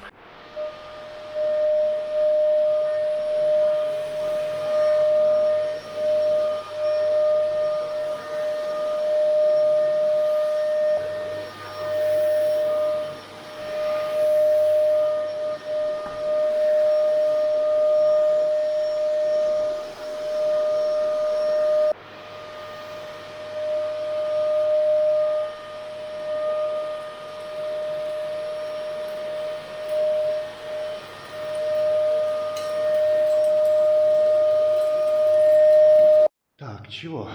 Грунтую я. Грунтую я Тиффингрунт, Кнауф Тиффингрунт, где-то на глаз 4-5 воды к одному именно чистого грунта. 4,5, пускай будет 4,5. Распылителем разбрызгиваю, кистью размазываю. Может, оно не надо грунтовать, да? Чистая рука. Вот здесь я изначально прошел кистью, обмел после того, как зашлифовал. Потом прошел пылесосом. Надо оно грунтовать или не надо? А вот. И вот погрунтуем, высохнет и посмотрим, что здесь. Да, вот видно, где место, вот тут провода торчат, вот, видно. Потом попробуем еще раз. Я везде делаю одинаково, то есть набрызгал и размазал кистью. Можно было бы валиком, наверное, вот большим таким, с ворсом шлепаться тут, но лепнина. Я стараюсь не лезть в лепнину. И стараюсь лишний раз туда не ляпаться на нее, это ей не нужно. Там. Потом, может, что-то отшкуривать надо, еще что-то. Ну, можно подумать, может, когда-нибудь еще и валиком поработаем, именно чтобы большим, так быстрее будет, поскольку это довольно медленно набрызгать, потом растирать. Но оно получается, как бы, все контролируется именно рукой, ты прям перед собой взял, там, четверть квадратного метра набрызгал и растер. В принципе, везде побывал, везде вот подвмазал. Посмотрим. Хорошо, вспомнил, что обещал же вчера показать, как оно после грунта. Вот так. Полностью пыль связана. Все чистенько теперь. Да, везде все вот так. Чисто. чистый, классный. Можно работать, можно это самое, клеить сетку. Все высохло, естественно, все высохло. Еще хотел сказать, вчера сетки приготовил, в сетке вот на эту стену сюда сетка наготовлена, на эту стену сюда. У меня тут запылесошено, все чисто, то есть она лежит не в мусоре. И Саша вчера придумал прикольный способ. Мы раньше как? Мы складывали, вот у меня, я, например, иду слева направо, и мы складывали в обратном порядке, как бы, чтобы первую брать вот эту. Получается, если бы мы складывали, то складывали бы справа налево, да? А Саша придумал вот скреплять их просто этим. Ну, кусочек скотча и обозначение. Обозначение берется из того, что у нас же потолки кривые. И чтобы соблюдать, а я соблюдаю плюс-минус там разницу между карнизом и фактическим стяжкой, я соблюдаю где-то 4 сантиметра. Вот я считаю 4, может 5, ну как там еще рез же идет, как он там, она же не идеально ровная сама сетка, она такая. В общем, чтобы сантиметр, 1,5-2 отойти от карниза, не упираясь в него, и чтобы не валялась на пол, как бы сетка, ну, понятно, да? И вот как я сразу делаю разметку, там метку поставил, потом на 100, потом на 90 следующие, ну, как обычно, и везде пишу, каждую промеряю, потому что из-за кривизны, а здесь кривые карнизы, здесь вот 310, пишу фактически, чтобы можно было потом, когда режешь, пришел, посмотрел, ага, мне надо там, вон, 310, где-то тут было тоже, по-моему, 310 записано, а вот здесь же 311.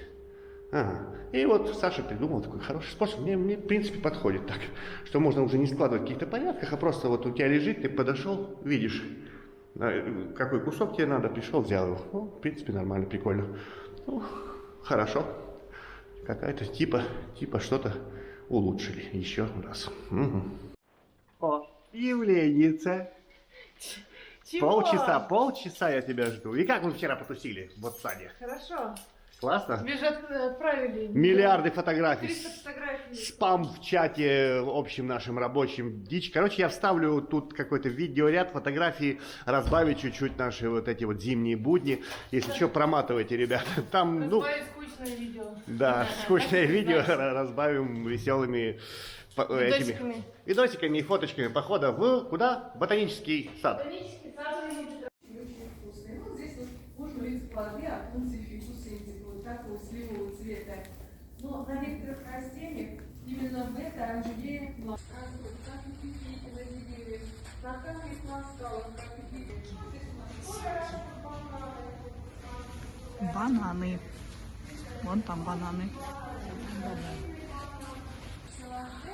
Видите, как видом цветет, ну, как зеленоватые цветки. Эндобиум уже, ой, извините, целовина зацвела, белые цветы.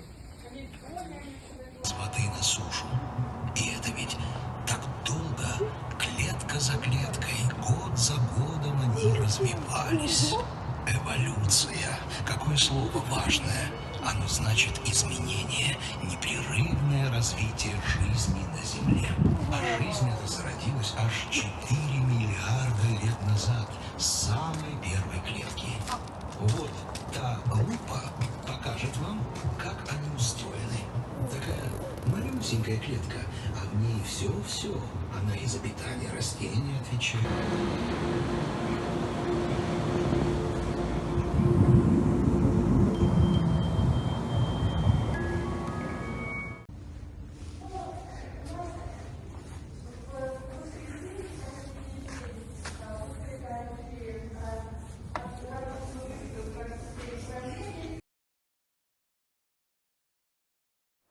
Ну, снимать нас некому. Так, ляпками наносим. Это удобный способ нанесения. Потом разравниваем. И потом вот этой зубатой штукой, зубики. И потом ею, можно без нее, но когда ты делаешь зубами, вот этими, ну, как бы зубчатой кельмой, когда ты потом приглаживаешь, разравниваешь, то видно глубину. Лучше видно глубину, чем если в плоскости. Вот. А можешь показать просто где-то? Что, зубы показать? Да, покажи зубы, где тонко. Вот желательно, где толсто и где тонко. Просто по-быстрому. Вот. А вот хорошо видно, да? То есть без зубов оно как бы и норм было. Ну потому что стена, она чуть-чуть же, она же не ровная, она не идеально ровная, конечно. И вот такие места позволяют выявлять зубатая вот эта вот Зебра позволяет выявлять вот такие места, где мало раствора. И туда можно будет потом подкинуть пальчиком, не знаю, еще раз ею пройтись. В общем, понятно. То есть, чтобы равномерный слой был под сеткой, чтобы сетка была равномерно в слое. И здесь подсушено у нас как раз вот. Мы сделали 3 полотна, причем первый раз мы сделали 3 полотна за один раз вдвоем. Это быстро получилось, с одного замеса. И уходит, не знаю, такого ведра, наверное, и уходит вот так на 3, на 2 где-то пол ведра готовый. Потом начали с угла, потому что угол игривый, мягко говоря, игривый угол. Сделали угол, и теперь как раз на 2 намета сюда, на 2 сетки. Вон, линия на маске. Как раз таки игривый, ну, мягко говоря, игривый. Ну, вы понимаете, да, чем я? Ладно.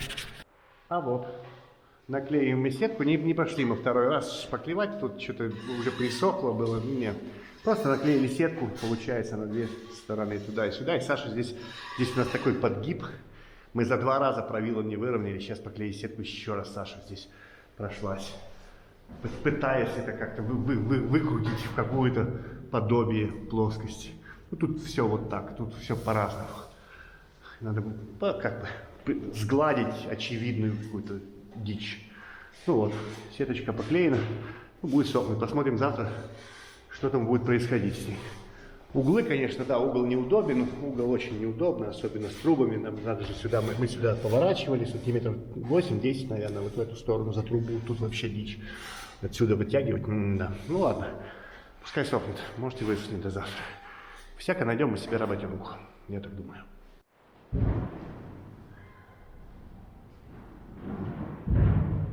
Я думаю, слышно. Там либо зал пушек, мы недалеко находимся от Петропавловки, либо салют. Короче, окна трясутся. Реально. Сегодня день, по-моему, прорыва блокады. Вон видно, окно трясется. Ага. То есть реально взрывы. И что хотеть от этих потолков? Чтобы они не трещали. Тут реально все вот так ходит. Ну вот так. Это реально громко, как будто бы что-то взорвалось прямо рядом. Но оно рядом.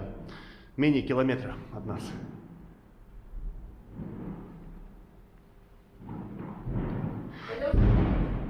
О, да, мощно. Что? Пойдем смотреть. Да там не на что смотреть. Мы пока выйдем уже. Да, мы собрались, и да, надо идти. Ну ладно, что, и ну, как бы это громче даже, чем если кто вот в районе Горьковской проходит 12 часов, да, где когда вот пушка стреляет, это еще громче здесь слышно. Да уж, ну ладно. Так что хотите от этих потолков, чтобы они не трещали, это, ну, как бы в таком месте. Слишком близко и слишком часто здесь стреляют это самое. Ну, ежедневно же на Петропавловке. 12 часов. Вот. И сейчас еще и салюты и так далее. Или там не салюты, не знаю. По-моему, должны были быть просто залпы. Часть этого самого, с прорыва блокады. Вот, по-моему, так. Что-то в новостях было такое. Угол Блохина и Кроверского проспекта.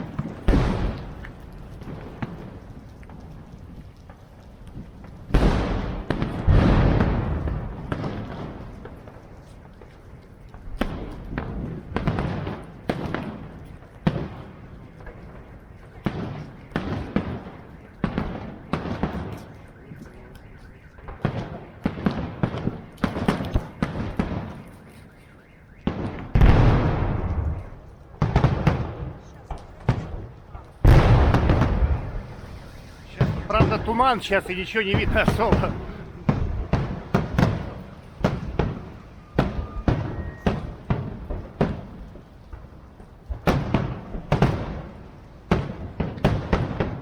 Все трясется абсолютно здесь.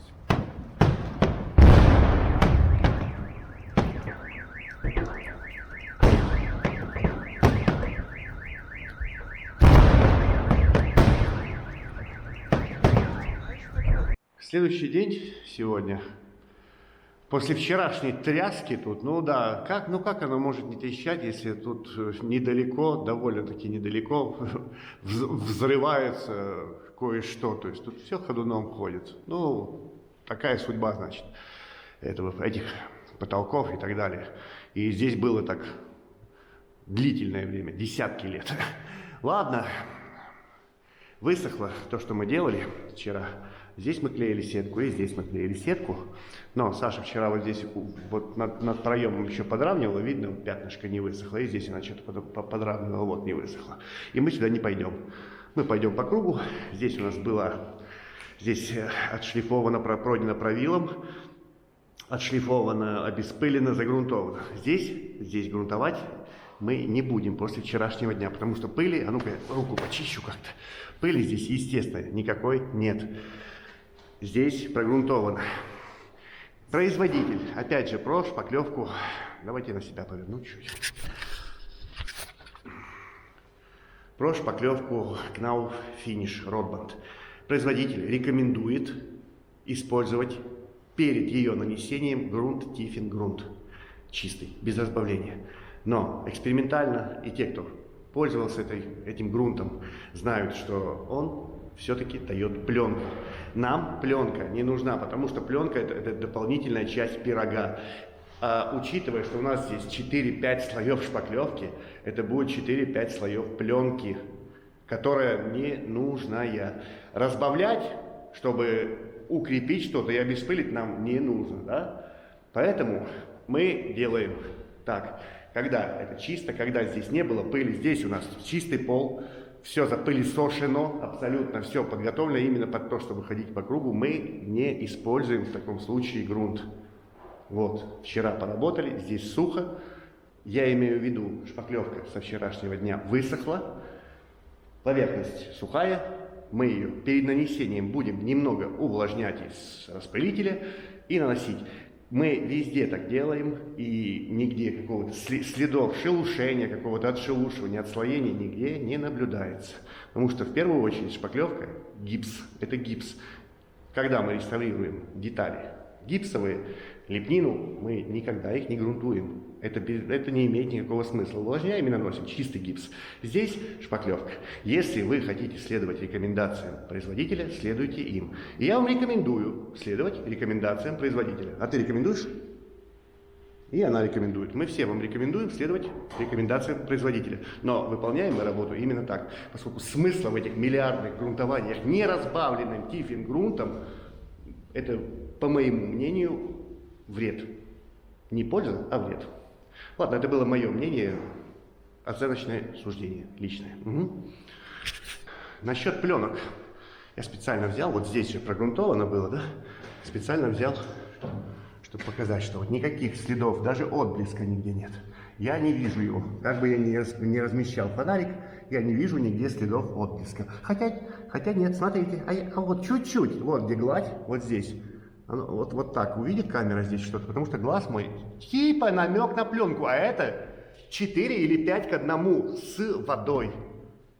Вот чуть-чуть, вот здесь где-то, а вот подтек чуть-чуть вижу, я вижу такое, это не пленка, но намек на нее. А ну-ка я как-то по-другому размещу. Вот так, видно? Чуть-чуть подтекло где-то я чуть не растер, и вот она. Это микропленочка, вот она есть здесь. Как-то я так размещал только что хорошо. Как бы так увидеть. А вот она. Угу. То есть есть даже здесь, на поверхности, которая шлифовалась абразивом 60.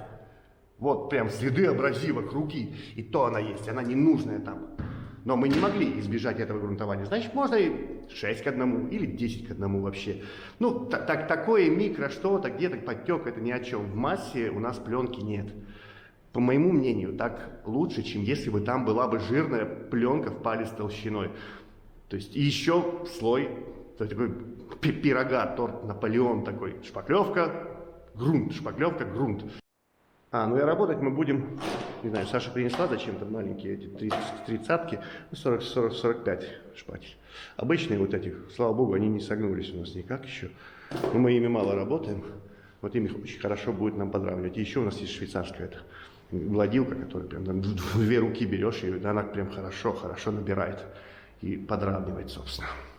Мигает, да, мигает. Но это не суть. Я думаю, вот заметно.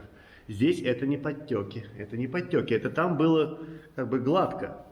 Там был глянец, видимо, на этих местах, где тарелка шла, шлифовальная, да, вот, и там, видимо, где-то ямка была, и вот отблеск. Это не пленка, но это отблеск.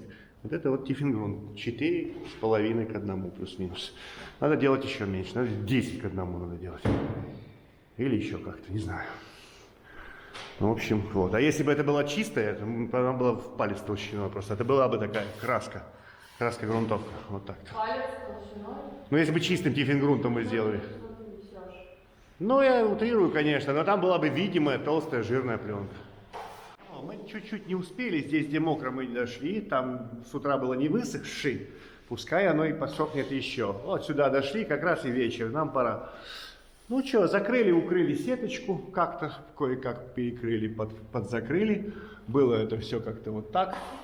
Надеюсь, что-то видно. Там, ну тут Саша наляпала жирно. Сеточка вот эта вот, кончики сетки. Да, это мучение и страдания везде и всегда. То есть везде, где перехлесты, где вот такая вот движуха, вот это вот такое, всегда это мучительно. Ну ладно. Что? Да. Везде, где надо работать, мучения и страдания. Ну, мы везде работаем, у нас везде мучение и страдания получается. Типа такого, ладно, окей. Вот вообще осталось, вот этот, не стали мы, Саша не стала влезать сюда. Вот этот еще блок остался, радиатор, и вот сюда, потому что здесь мокро. Ну, как бы, чтобы не портить часть угла, вот эту. Получается, чтобы здесь не напортить, отсюда же надо прижиматься шпателем. О, хотел показать сеточку гадкую. Но мы, по-моему, ее перекрыли везде. Я вот не вижу. Значит, перекрыли. Если не вижу, значит нет. Чего? Ничего нет. Если не вижу, значит нет. Ну да, не вижу, значит нет. Не знаю, не вижу. Значит, все перекрыли, мы перекрываем чуть-чуть там ее, там, чтобы просто скрыть вот эти вот кончики. Бывает, это все-таки сетка, вот эти кончики у нее, они бывают, вот допустил, по-моему, я допустил ошибку, когда у меня лежали здесь куски сетки, я что-то поставил как бы вот так стоять и прижал, может, эти кончики, они где-то вот так они, гаденькие, они очень гаденькие, но тут, да, я не вижу, потому что тут и света нет, мы выключили свет, чтобы хорошо смотреть этими самыми фонарями. Что, решила вымазать? Ну ладно, тогда до завтра оставим как раз два кусочка, там сомкнем, и можно будет шпаклевать по кругу и заниматься еще кое-чем другим. Вот так. Ну, у тебя осталась половина веселья там, да? Самое веселье, конечно, вот здесь, Саша, было. Это самое веселое тут. Она вот здесь сильно поравняла, я вижу, о, набор какой жирный тут был. Ой, трогай. Не трогай. Ну ладно, не буду. Закрыла тут, наконец. Да. Взяли в привычку закрывать вот этот валик. Здесь и здесь. Надо снять, но сейчас займусь, сниму. Демонтирую скотч, окей. И вот здесь пришлось, тут плоскости две. Тут одна плоскость шла вот так, с плоскости стены, а плоскость, которая вот начиналась от подоконника, она шла вот так. Вот сюда и сюда. И как-то мы вот свели, я думаю, камера видит, что получилось. Мы как-то выгладили ее как бы в общую какую-то такую что-то. Ну, по-другому, по-третьему никак, не знаю. Наконец-то не забыли. Наконец-то не забыли, да как будто бы этому где-то учат, что надо скотчем валик накрывать. Вот и не всем не рассказывали. Ну ладно, только некоторым. Демонтаж скотча. Ладно, до завтра тогда. Завтра продолжим. Ну и лицо.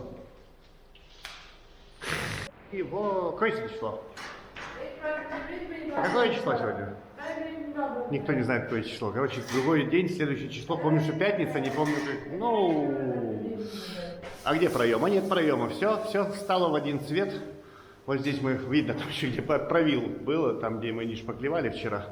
Ну и ладно. Сегодня это надо будет заделать, там же все высохло, конечно же. Ну нет, теперь проема никакого, все встало как бы в один тон. И мы идем по кругу еще раз.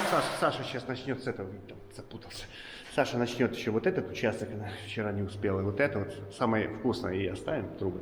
Да. А я пойду с той стороны, как бы по кругу. И будем работать небольшими шпателями. Вот этими такими вот. Угу. Что это 30, по-моему, 30 или 35, что-то такое, 30, скорее всего. Вот. Посмотрим, сколько успеем обойти за сегодня. Успеем ли на 2 раза. Можно попробовать на 2 раза делать, например, стенку и сделаю ее за 2 раза. Там, взял стенку, пол стены, например, и за 2 раза мокрым по мокрому. Посмотрим, как пойдет. Может, в принципе, тонкий слой, но и Саша задержится здесь, в этих местах. В принципе, может, есть смысл идти просто раз обойти по кругу и пускай сохнет. Оставить и потом еще раз после высыхания. Там у меня весело, а вот Саше здесь не очень-то весело.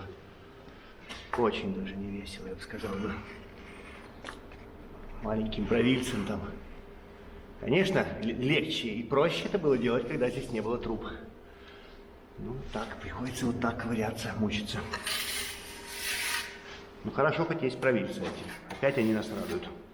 Что ими можно пролезть везде, узенькое. Очень такое.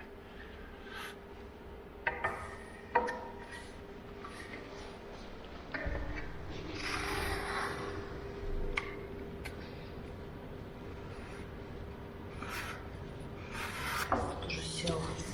М? Ну, я тут только что протягивала, уже села, уже не схватывает. Села в смысле? Шпаклевка, видимо, уже присела. Я думаю, А, усадочку дала? ну, видимо. Да, у нее в этой шпаклевке, хоть она гипсовая, ну, в ней много пластификатора, она усадочная, она дает усадку. То есть, если где-то мазнуть на какую-то там, не знаю, какую-то выбоину мазнуть, а она довольно жидкая, да, она даст усадку. Только что здесь сняла, уже вроде ровненько, а Ну, она еще может... Хотя... провела еще раз провилом без шпаклевки, и оно уже нигде не зацепило вообще. Может, угол тоже, угол провильца может быть работать. Но она тоже, да, она прихватывается как бы. Ну, ничего, так. Там разница-то доля миллиметра, но все равно.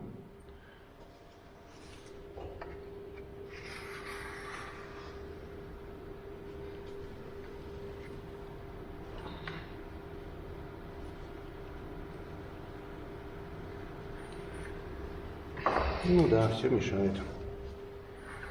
Там труба еще входит в место. Рукой надо перехватываться. Неудобно. Самое дикое неудобство. А раньше здесь была только одна труба, когда делали эту штукатурку. Можно же было проще было, чем вот так, да? А вот. Сделали все. Ну, опять же, тот кусочек остался. Там опять добор был. На один круг, короче, прошли все мокренько. Прошли на один круг. Ну, оно не быстро, я думаю, как-то по-другому нет. Нет, так нормально будет. Мы прошли на один круг, все, как бы зашпаклевали уже. Оно высохнет, и можно будет еще разок кружочек дать. И это будет, надеюсь, финальный кружочек. Вот. Нормально, что, наверное, нормально как-то. Я не знаю, посмотреть, да, нормально все. Гладко, но еще будет слой, Главное, сетку прикрыли, все хорошо. Следующий день. У нас как в том анекдоте, да? Овсянка на вот это, овсянка, сэр, да?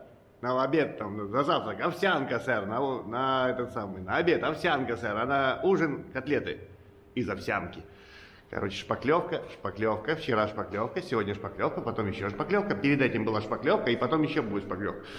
День сурка, реально день сурка, ну, как бы, оно все как бы одинаково, и ничего не происходит, абсолютно невидимое действие. Сегодня суббота, какое-то 21, наверное, да, 21 число. Все, вот наконец-то сейчас все превратилось в что-то однородное. Нам нужен еще слой. Местами, по-моему, в этом месте еще 2 слоя. Там выравнивали и выравнивали бесконечно. Как, не то чтобы выравнивали, а выгибали вот это место. Его надо было выгнуть вот так как-то. Потому что тут одна плоскость, а здесь совершенно другая. Ну, и нам надо было примыкание же это сделать. Пока оно не готово, это примыкание. Потом, когда мы все зашпаклюем, уберем укрывочную вот эту пленку, уберем этот скотч, прочистим, потому что здесь, чтобы подойти плотно, нам пришлось запачкать изразцы. Это не страшно, шпаклевка счищается и смывается хорошо. То есть ее можно просто тряпочкой смыть, аккуратно водичкой. Это безвредно абсолютно. И что-то крупное, если при смачивании, можно аккуратно удалить там чем-то таким, чтобы не поцарапать сам изразец. Ладно, еще. День сурка, да, день сурка. Но это так надо сделать, и сегодня мы спецом вышли в субботу, чтобы завершить эту комнату, и чтобы можно было пылить. Нам надо пылить, нам надо пыль. Нам надо работать здесь, надо здесь шлифовать, подготавливаться тоже под то, чтобы шпаклевать эту комнату, да и следующую тоже. И вот эти места, вот здесь, где кирпичная стенка, где у нас были штукатурные маяки, тоже надо все зашлифовать, подготовить под шпаклевание. А для этого надо пылить. И чтобы не устраивать здесь танцы с отсечкой вот этой вот комнаты, получается, которая между двумя, да, чтобы не отсекать ее пленками, не устраивать вот эту движуху, решение такое было, что вот доделаем до шлифовки, до финиша просто, чтобы потом все вместе, вот здесь надо будет еще поработать, в той комнате, и уже потом все вместе можно будет шлифовать, и промежуточно можно будет пылить. безбоязненно. Вот такой, устал говорить, ладно. Так, хотел пометить, потому что вчера мы попытались исправить, но не вышло шпаклевкой это сделать. Вот Саша здесь наращивала, я говорил, да, что тут плоскость одна, вот эта плоскость, она уходила вот так, а та плоскость у этих штукатуров вышла вот так, как бы почему-то вот это вот. И тут сведение там было серьезно, и вот оно вылилось вот во что. То есть была полка вот такая вот везде, то есть плюс-минус одинаковая вот такое, а превратилась при выравнивании вот этой части, превратилась вот во что. И теперь нам надо будет дорастить валик, хотя бы сколько-то. Не знаю, там, прирастить его вот так вот как-то. Подровнять чуть-чуть, может быть здесь нарастить, может быть здесь подубрать, чтобы, ну, короче, вот так оставлять нельзя будет, и когда-то надо будет это сделать. Вот этот момент, потому что, ну, так не оставишь, это дичь вот так. Пробую под таким светом я снять. Что мы сейчас делаем? Мы сейчас просто заглаживаем вот такую поверхность. Здесь не было сетки. Ну, там, где сетка была, там то же самое. Там, где она есть, там будет то же самое. А было это вот так где-то. Вот, перед. Думаю, видно что-то, не видно. Ну-ка. И так мигает, и так мигает. И так не видно. Так не видно. Ну, вот такое что-то. Где-то задирочки, царапины, вот такое. То есть, и превращаем это просто в гладь. Просто приглаживаем, ничего уже не выравниваем, ничего не делаем, так, ну, как бы не работаем с плоскостью никак. Просто цель пригладить, выгладить это просто в зеркало, чтобы потом зашлифовать и оставить. Вот как-то так. Сегодня понедельник, но, по-моему, 23 число. Тут у нас все высохло, и как хотели, чтобы это высохло, и больше сюда не возвращаться. Кстати, вот здесь надо будет еще раз шпаклевать. И надо будет сегодня сделать, я помню то место. И будем, подготавливать эту комнату. Здесь правилами только пройдено было. Я как-то один, помню, делал. Вот. Тут надо все шлифовать. Здесь тоже подравнивали, видно, правильцем. Вот эту новую тоже надо шлифануть, подготовить гипсокартон, подготовить угол заштукатуренный. Вот. Говорю, а что тут нет трещин? А потом вспомнил, что тут же были. Саша говорит, ты заделал? А я говорю, ничего себе, я мастер, я не вижу, где я заделал. Я знаю, почему я не вижу, где я заделал. Потому что я использовал этот самый, по-моему, ГВС-16 и эту самую, и вот эту же шпаклевку подмешивал. То есть она в одном тоне как бы и не видно. Не знаю. Использовал технику мастера закрытый глаз. Нет, я как... Где-то были, да, я вспомнил, что не могло их здесь не быть, потому что они проявлялись у нас после того, как мы все с этой самой связывали правильцами, да. Я вспомнил, были здесь. Были и закрыли их. Мы. Или не было. Я не знаю. Все нормально? Я теряюсь в этих самых догадках. Могло не быть. Я помню, что тут что-то было на штукатурке, а вот была ли здесь... А видео я не поднимал, я уже снимаю месяц подряд, наверное, этот ролик, и я не буду пересматривать. Так что ладно. Скажем так, что были заделаны так, что их не видно. Но это не факт. Возможно, их и не было здесь, на этой старой стене. В лучах этого самого софитов возлежит... Не успеем мы сегодня, короче, займемся этим самым. Подготовка гипрока. Не прорезают, почему-то ребята эти не прорезают эти самые. Но ему же удобнее.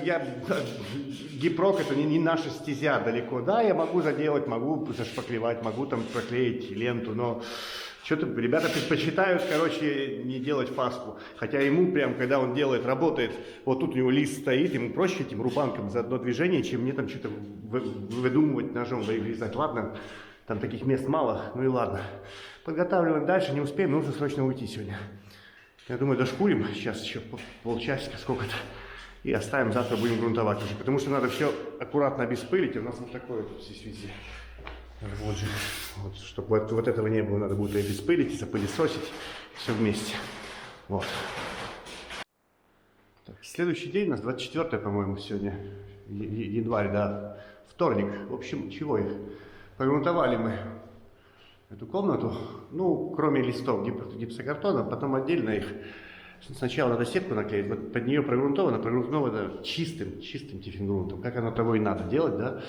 А здесь, наверное, 1 к 7. Ну, посмотрим потом, как оно будет. Что? Серьезно, да у меня нецензурные слова просто тут А вырывают. я же говорил раньше. Я увидела отверстие в печи на равных расстояниях насверлено. И мне Роман говорит, так это же был подвесной потолок. Я говорю, что, прямо в печь? Прямо в печь? Вот так вот? Да. Кошмар. Вот Саша подчищает, пока она не 100% вычищает. Сейчас тебе дам, поснимаешь. Она не 100% вычищает, поскольку надо будет еще подшпаклевывать местами. А вон видно, там есть. Я говорю, на, покажи дырочки. Дыры. Это не, ну или отверстия. Ужасно. Просто ужасно. У меня шок. У меня дар речи я теряю. Вот они, вот и вот. Понасверлили тут. Ну да. Вот в это вот в это насверлить вот так вот. Давай, да. А что ты удивляешься? Я в самом начале, когда мы здесь начинали только работы в этой комнате, год назад, год, кстати, прошел почти. Уже, не почти, а полностью прошел. У меня есть фотки. Ну, в общем... Мне Да, где-то год, да, прошел, когда мы чистили здесь. Вот, и тогда это еще было видно, потому что, ну, с другой стороны, они правильно все сделали, они ничего не сбили лепнину, не позбивали карнизы, они прошли потолком под, вот здесь, они прошли вот здесь потолком. Ну и нормально, хорошо, что оставили, а дырки что, дырки замажутся, вот так. Так что... В обратное сказать, вот это слово последнего, они насверлили не в рисунок, а в рамочки, прямоугольные рамочки, которые прошли.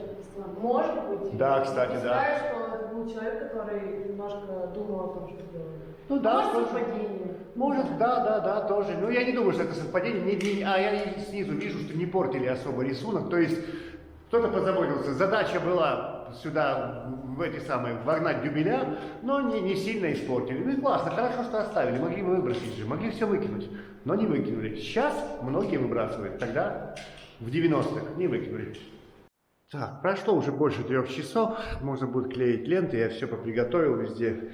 Ленты, понял, что я же говорил, да, это не профильная работа, гипсокартон. Да, я знаю, как это делается, но как бы мы не делаем ее постоянно, регулярно. Регулярно мы делаем вот такое вот. Забыл прогрунтовать саморезы. Значит, сегодня мы сейчас заклеим, потом прогрунтуем саморезы.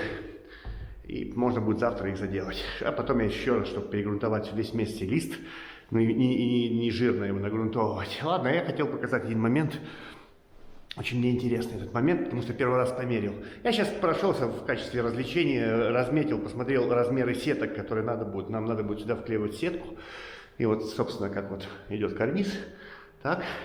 И значения вот такие. Но тут неверно, тут не 314, вместо 314 я брал минус 5 сантиметров от реального значения, но так везде. 5 сантиметров, чтобы кверху сильно и подходить, ну и к низу, чтобы сильно там не торчало и так далее. Так вот, 314, 316, 319, 322, 326.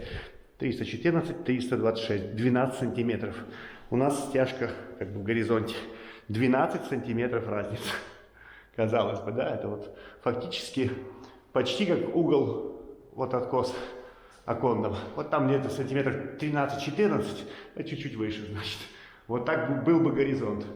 Вот такое вот старое здание. Вот так оно вот получается.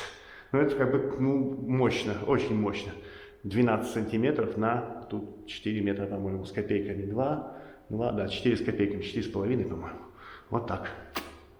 Вот так бывает.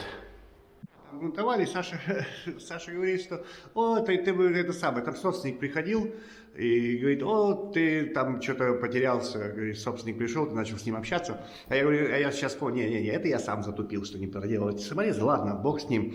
Сейчас вспомнил, что собственник приходил, сетку нарезали, мы приготовили, приходил, и мы общались насчет трещин, что у нас вот 2 комнаты, большая, и которая рядом с ней, вот здесь. А тут прям серьезно есть такие трещинки на потолке. Саша там заделала в той комнате, а здесь не трогали пока. И вот мы общались туда-сюда, что вот, ну да, трещит, а что такое. И тут стяжка, короче, 5 сантиметров и арматура металлическая. Это потрещало тоже. И причем здесь больше всего в этой части квартиры, и здесь разлом. Здесь дом сломан. То есть вот это трещит. Как может не трещать вот это? Вот так. Никак. Не знаю, ну не сильно, не сильно. Вот там, где разлом, у нас чуть-чуть есть трещинки. Вот в этой комнате, наверное, сложнее больше всего. Но мне кажется, здесь больше всего живут, именно активно живут в этой комнате. Постоянно тут кто-то ходит туда-сюда быстро. В общем, перемещаются. А в этой половинке, здесь я смотрел, ничего нет. Трещин здесь нет. И вот здесь, где у нас новая розетка, прошла трещина, вот отсюда она пошла, ее не видно. Она пошла вот так, и она разорвала розетку. Не пополам, а так вот где-то вот в этой части она просто разорвала розетку. Как это сдержать? Чем ты это сдержишь? Ничем это не сдержишь. Это так должно произойти. Хорошо, что мы дали этому время постоять, что мы пронаблюдали, что здесь происходит, и мы сможем вот эту подвижку как-то отремонтировать, скажем так. Возможно, в будущем будет меньше такого движения. Ну и в первой комнате я заметил на одном из углов только трещину там. В первой слева, как бы, справа, если заходить, вот здесь. Я заметил только одну здесь трещинку в том углу, в дальнем углу, и то небольшую какую-то. А так смотришь, да и все нормально. Следующий день, не помню, какое число, надо посмотреть, что у нас там какое. 25-е. 25-е. Саша вот в этой комнате большой ползет. Татьянин день. Татьянин день? День студента. студента, Татьянин день, Саша ползет. Все ясно и понятно. Пока перед тем, как это самое, как сеточки наклеивать, я пройдусь, пока она там ползет, а я пройдусь и заделаю эти самые. Заделываю, закрываю ленту эту, курт, который. Пройдусь, закрою, все. И можно будет уже сюда клеить сразу. Тут немного, тут 5 полотен, по-моему. Но только я сделал, по-моему, ошибку. Я же нарезал цельными. У меня получается вот здесь, тут где-то 90, вот так, отсюда сюда 90, и заворот большой. Мы так не делали. Мы всегда на углы использовали маленькие, там 30 сантиметров, чтобы перекрыть. Сначала приходил лист сюда, сетки, потом этот лист его как бы вот так перекрывал, чтобы можно было снимать сюда от угла, не мучаясь вот там. Попробуем сейчас так сделать. Не получится, придется стирать, не знаю. Попробуем прям цельное полотно сверху донизу, больше 3 метров. Как получится ли эту сетку проложить в угол. Во-первых, угол кривой, во-вторых, сама сетка, сама ячейка у нее, она не перпендикулярна абсолютно, она вот такая. Ну, будем пробовать еще, потом расскажем, получится или не получится. Тут много, тяжело будет нам, наверное, я думаю, на такой высоте. Хотя, как знать. Ну что, вроде как получилось, сверху точно получилось, а снизу не точно. Саша, он там играется. Получилось. Получилось точно? Больше боялась. Вот для чего нужны капюшоны. Кукушка капюшон, купила капюшон. Капюшон, капюшон не смешон. Я просто сверху был, вот там я сверху, и ляпнулся 2 раза на капюшон. Вот так. Потому что боялся, Кого? что не получится. Да, я проверил, не получится. Но вроде получилось. Меня Но это было бы плохо, если бы не получилось, поскольку это угол крайний в этой квартире, где мы используем сетку. То есть это последняя крайняя стена, оставшаяся старая стена. Больше старых стен нет. Решили тут эксперименты такие устраивать. Ладно, оно получилось, самое главное. Ну и слава Богу. Слава Богу, что получилось. Так, мигает, я не буду это выключать, мигает и мигает. Мы дальше шпаклюем, заклеили сетку, пока все мокренькое здесь. Шпаклюем, зашпаклевываем, накрываем сетку, уже закрываем ее, чтобы было нормально. И вот эти вот кончики, ужасные вот эти вот гаденькие, о, да. Приходится по несколько раз возвращаться, чтобы хотя бы их вот так заложить в слой, вот так, как здесь, то есть, и потом уже это перекроется. Но вот это очень такое, да уж. Но в принципе нормально получается, вот снизу несколько раз прошелся, и она как бы в слое, там вот эти кончики. Почему-то их здесь так много, я не знаю. Может мы потому что справа налево клеили, и как-то сетка по-другому была, не знаю. Что-то прям очень много здесь. Именно на вот этой работе у нас. Именно на этой стенке прям очень много. Именно вот этих вот гаденьких, мерзких кончиков, вот этих вот. Вот они. Везде, полно на стыках. Что, сегодня какой-то насыщенный день, да, в плане количества всего переделанного. Мы шли по этой стене, сетку закрыли, а осталась шпаклевка, давай здесь. А здесь же подготовлено, классно, позаботились, все же подготовлено, и можно было перейти сюда. Саша осталась разочек, большим шпателем. Мы перед этим равняли правилом, теперь большим шпателем она пройдет. Потом пару раз еще мелкими. Надо будет еще грунтануть гипсокартон, но это завтра будет. Потому что оно, может быть, и не высохло еще где-то что-то. Ладно. Так, а я здесь запылесосил в большой комнате И вот эту стенку, и вот ту стенку, там возле проема дверного, вот, там тоже есть участок небольшой. Я обеспылил все полностью и сейчас пройдусь быстренько, загрунтую. И подготовлю на завтра работу, потому что завтра можно будет и гипсокартон пошпаклевать, и сюда при необходимости прийти, и либо там, либо здесь что-то еще шпаклевать и работать. Сегодня Саша еще с утра даже пошкурила здесь. О, кстати, обеспылилось вроде нормально. Ну ничего, сейчас еще грунтанем. Такой прям насыщенный, почему-то вот как бы мелкие, небольшие работенки, но как бы что-то как-то плотно получилось. Ну классно, что-то давненько такого не было. А то обычно залипаешь, зависаешь на чем-то. А так прям хоп-хоп-хоп и пошло. Так, бравый электрик у нас, Робик. Пропылесосили, обеспылили и перегрунтуем еще раз, потому что все-таки здесь пыль была, Саша здесь подшкуривала что-то, вот эти вот места. То есть, не лишним это будет. И как раз это делается с утра. Мы пока поработаем в другом месте, это высадить, и сегодня мы зашпаклюем один раз. Так, и пока суть до дела, мы вот здесь маленький участок возле входа, получается, в комнату. Большими шпателями прошли и сразу же накроем по-мокрому, и этот участок у нас будет готов вот здесь. Вот, и надеюсь, что мы еще пойдем на эту стенку. Здесь у нас тоже все подготовлено. Сейчас вот Саша там добирала, видно мощно там получается над этим, над проемом. Видны такие следы. Ах, ладно, что, надо бы закончить. Тут небольшой участок, ну, несколько квадратных, 7-8 квадратных метров, не знаю. Пойдем потом туда. Здесь полностью зашпаклевали, сохнет. Здесь один раз зашпаклевали. Один раз здесь зашпаклевали. И дальше не пошли, потому что радиаторы, они очень быстро сушат вокруг себя всякое. И как бы пускай сохнет полностью теперь. Здесь зашпаклевали и подождем, пока полностью высохнет, и пойдем сейчас заниматься этим самым гипсокартоном. Тут, я думаю, здесь высохло. Ну, прошло больше 3 часов, которые технологично на эту операцию даются. Ну, как бы, все прогрунтовано, приготовлено. Только шпаклюй, только шпаклюй. Что, шпаклюем гипсокартон. Если я наношу, Саша этой швейцарской гладилкой снимает в вертикальном направлении вот так. Я наношу вот так, она снимает вот так. И потом в следующий круг пойдем. Надеюсь, сейчас наприхватится чуть-чуть. Можно будет еще раз пройтись уже вот в этом направлении. Сейчас так, потом так. Ну, два этих самых. В 2 разных направлениях. И, наверное, нормально будет. Так, а чего? Не, один слой только мы успеем для сегодня. Пока дошли, пока здесь прошли, здесь дошли, а здесь уже подсохло. Пускай тогда сохнет, уже и так вечер, и сидеть до 10 часов здесь, как сидеть. Это будет поздно, будет шумно, не надо. Оно уже начало здесь хорошо, плотно сохнуть, пускай сохнет. И Саша сейчас доделает.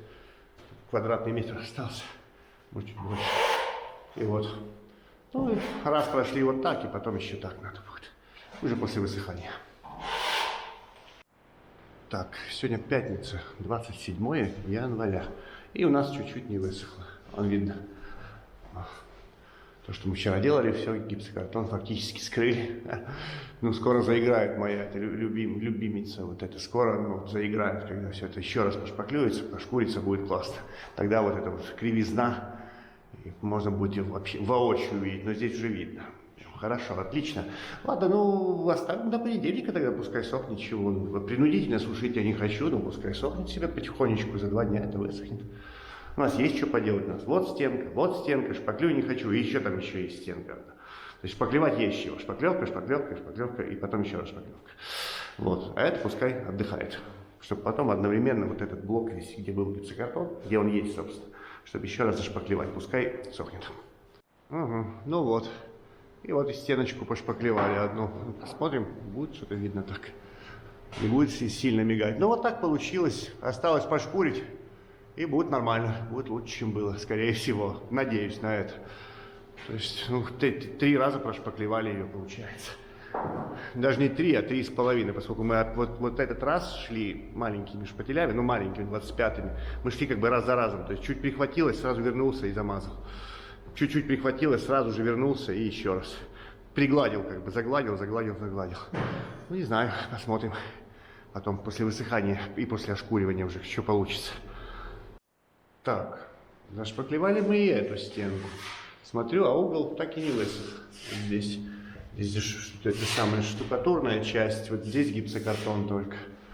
Вот здесь, а здесь штукатурная часть, кирпич, и вот, ну вот так.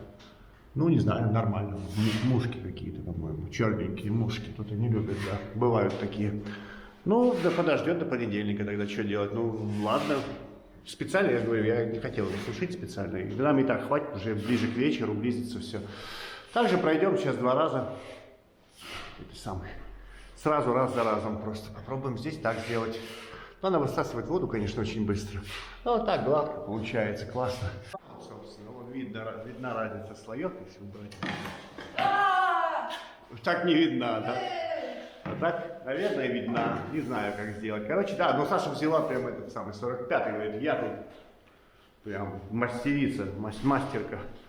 Но отсюда не видно. Но она уже прошла половину, то есть слой и сразу на слой. Так тоже нормально, в принципе, отлично, хорошо. То, что не бегаешь с козликом по 100 раз. Не... Получается при этом нормально? Даже шкурить не надо. Да, даже шкурить не надо. Да. Но мы посмотрим потом, все-таки попробуем потом шлифануть и посмотрим, что получилось. А не, на самом деле получается, она жирно наваливается, я посмотрю. Жирненько. Но сетка, я вижу отсюда, она может проваливаться в сетку местами. Потому что здесь один раз мы уже накрывали. И все равно где-то даже не видно сейчас. Ну вот. Вот чуть-чуть как бы она просаживается. Это уже получается 2-й слой после сетки. И он как бы чуть-чуть вот что-то. Мне не показать так. Вот здесь. Вот здесь, может быть, будет видно. Вот. Ладно, посмотрим, попробуем. Ну так за 2 раза. Типа ход 2 прохода за раз. Тоже вариант. Ну вот. И заканчиваем. Вот так получилось как-то. Вот, хорошо, гладко, классно. Замечательно. Ну и осталось вот по левой стороне квартиры, как бы 3 комнаты, получается, там ну, пока не трогаем, не идем. Осталось только вот эта стенка. Еще 1 раз прошпаклевать ее. Вот так. Да, угол так и не высох. Ну и ладно. Вот, ну, уже в понедельник придем и начнем активно шлифовать, ошкуривать. Тут надо будет это делать руками все-таки больше, машины тут негде. Развернуться особо в трубочках, любимых трубочках. Ой, трубочки. Вот так вот. И, ну, ручками ничего такого, хорошо. Все равно мы везде влезали вот здесь, в эти самые, в наши полки. Везде вот так вот понаделали. Везде надо будет аккуратно взять провильцы еще, обернуть наждачкой и так привести в какой-то вот такой какой-то вид, в нормальный вот такой вид. Ладно, заканчиваем сегодня. Или не заканчиваем? Угу, заканчиваем. 30 января, понедельник, и идем еще раз шпаклюем эту гипсокартонную стену, и у нас тут пошла трещинка. Вот она, видимо, увлажнилась. Ну, здесь стык. Кирпич, гипсокартон, здесь лента, и она пошла по краю ленты.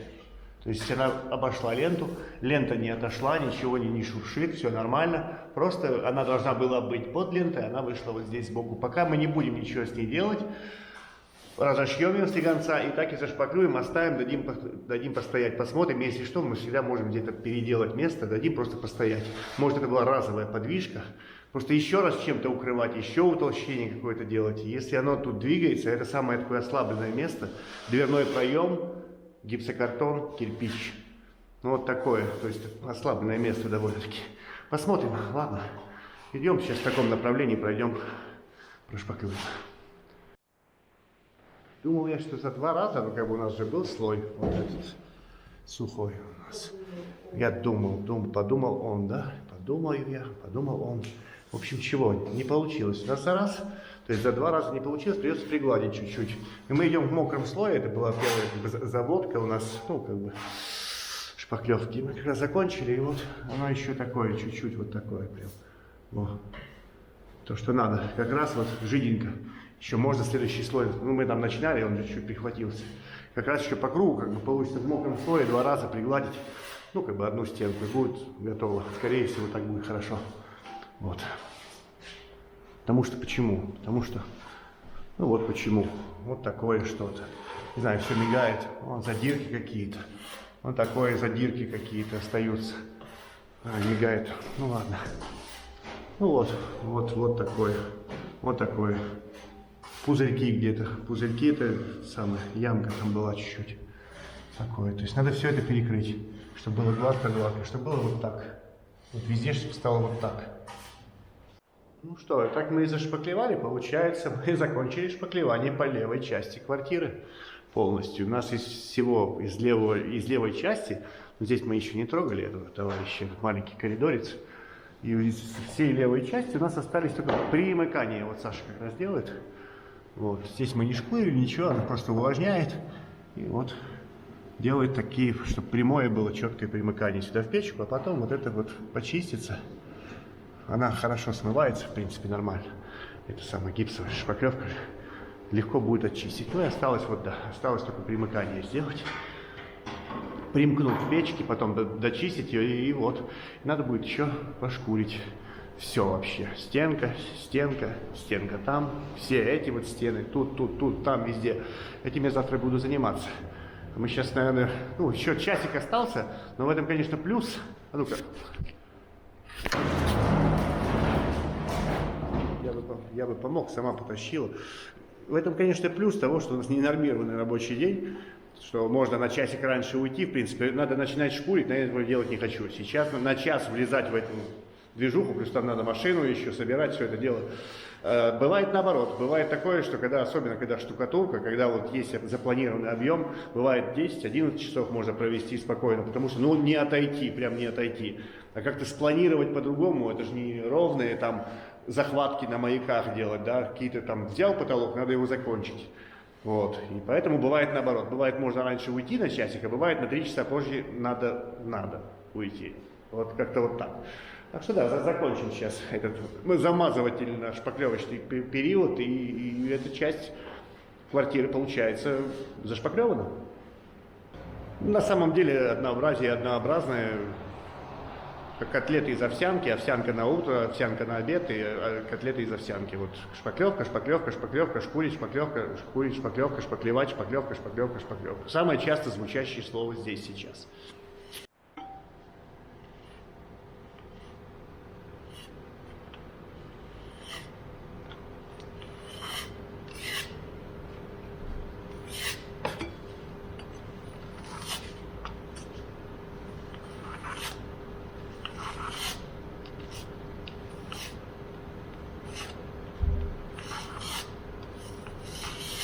Сегодня 31 января. Я хочу сегодня, ну я один сегодня хочу ошкурить 2 стенки. Вот эту стенку, вот здесь, и вот эту стенку я начал уже делать. Вот сделал там за трубой. Ну посмотрим, что. Лишь бы не хуже, да, получалось. Я пользуюсь таким светом, беру его в руку просто, ну этот, с проводочком, короче, который с проводом. Ну такой он яркий, все видно хорошо. Чисто так, чтобы показывать чего-нибудь. В общем, там было вот как-то вот так. Вот все там было вот так. Получается, мы где-то нарастили полку чуть-чуть, вот здесь вот. Где-то мы ее нарастили, потому что все-таки мы выровняли, подровняли все это. Ну вот было вот так вот не ошкурено. И стало вот как-то вот так. Ну, лишь бы не хуже, потому что времени, вложенное ресурсов сюда довольно-таки много. Ну вот так получается, собственно. Ну, как бы, как-то так. Вроде хорошо. Надо будет еще за трубами там поиграться. О, там весело, там особо весело. Вот здесь. Ну, хотя бы что-то подровняли мы. Вот, за трубой как красиво. Ну, ничего, туда проходит платформочка.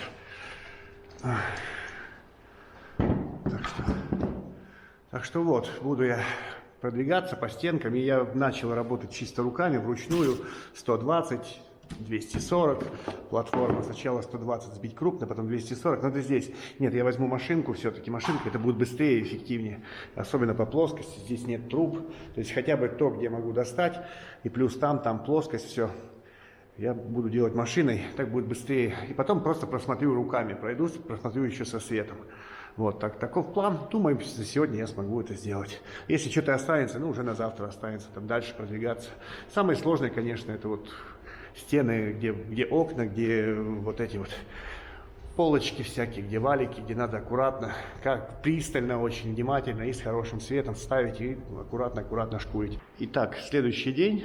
Здесь закончено. Сегодня 1 февраля, и я начинаю работать здесь, выключил свет.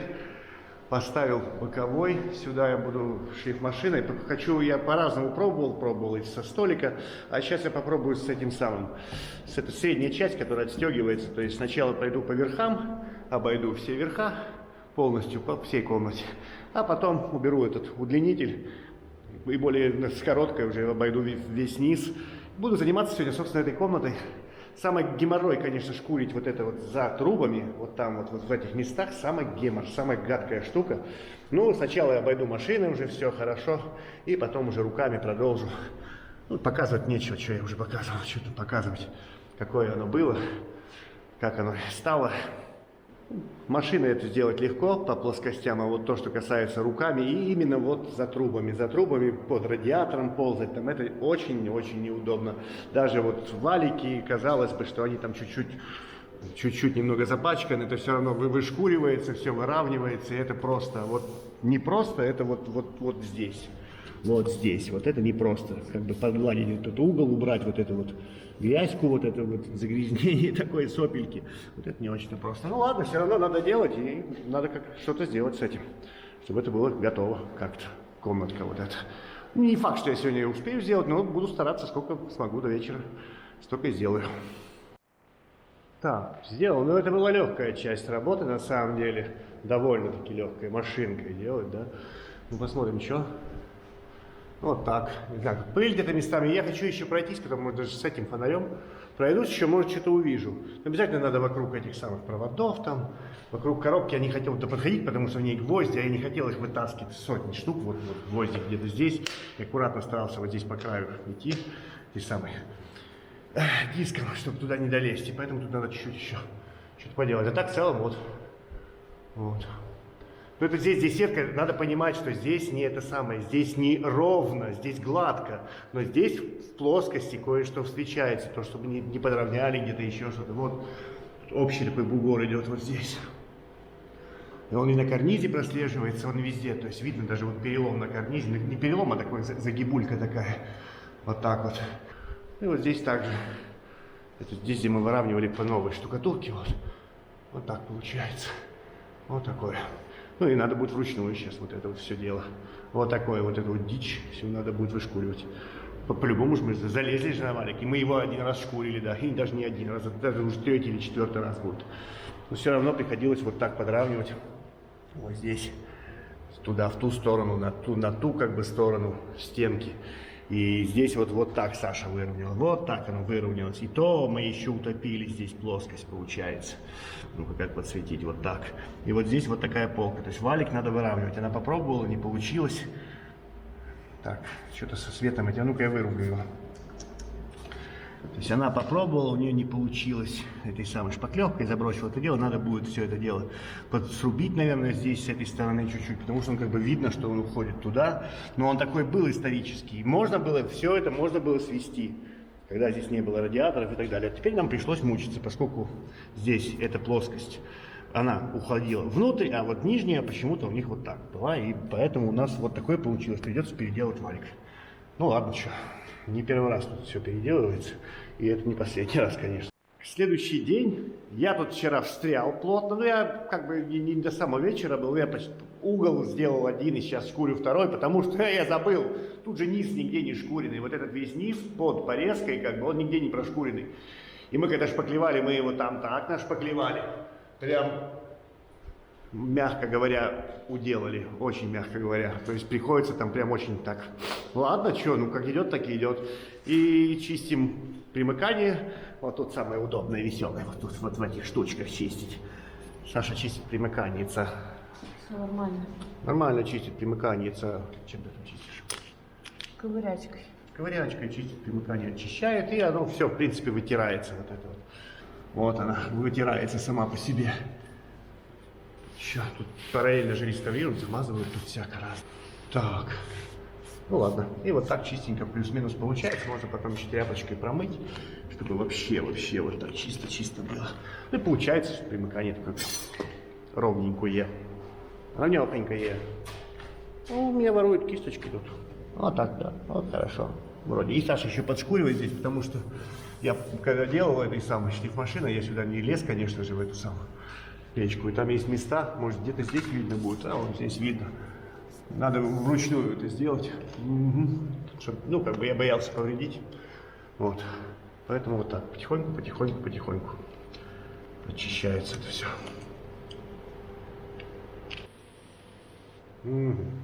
Саша моет, помывает. Намывает печку. А вот так вот он умывается. Вот так вот чистенько получается относительно. Надо будет еще потереть потом. Ну, вот и чисто.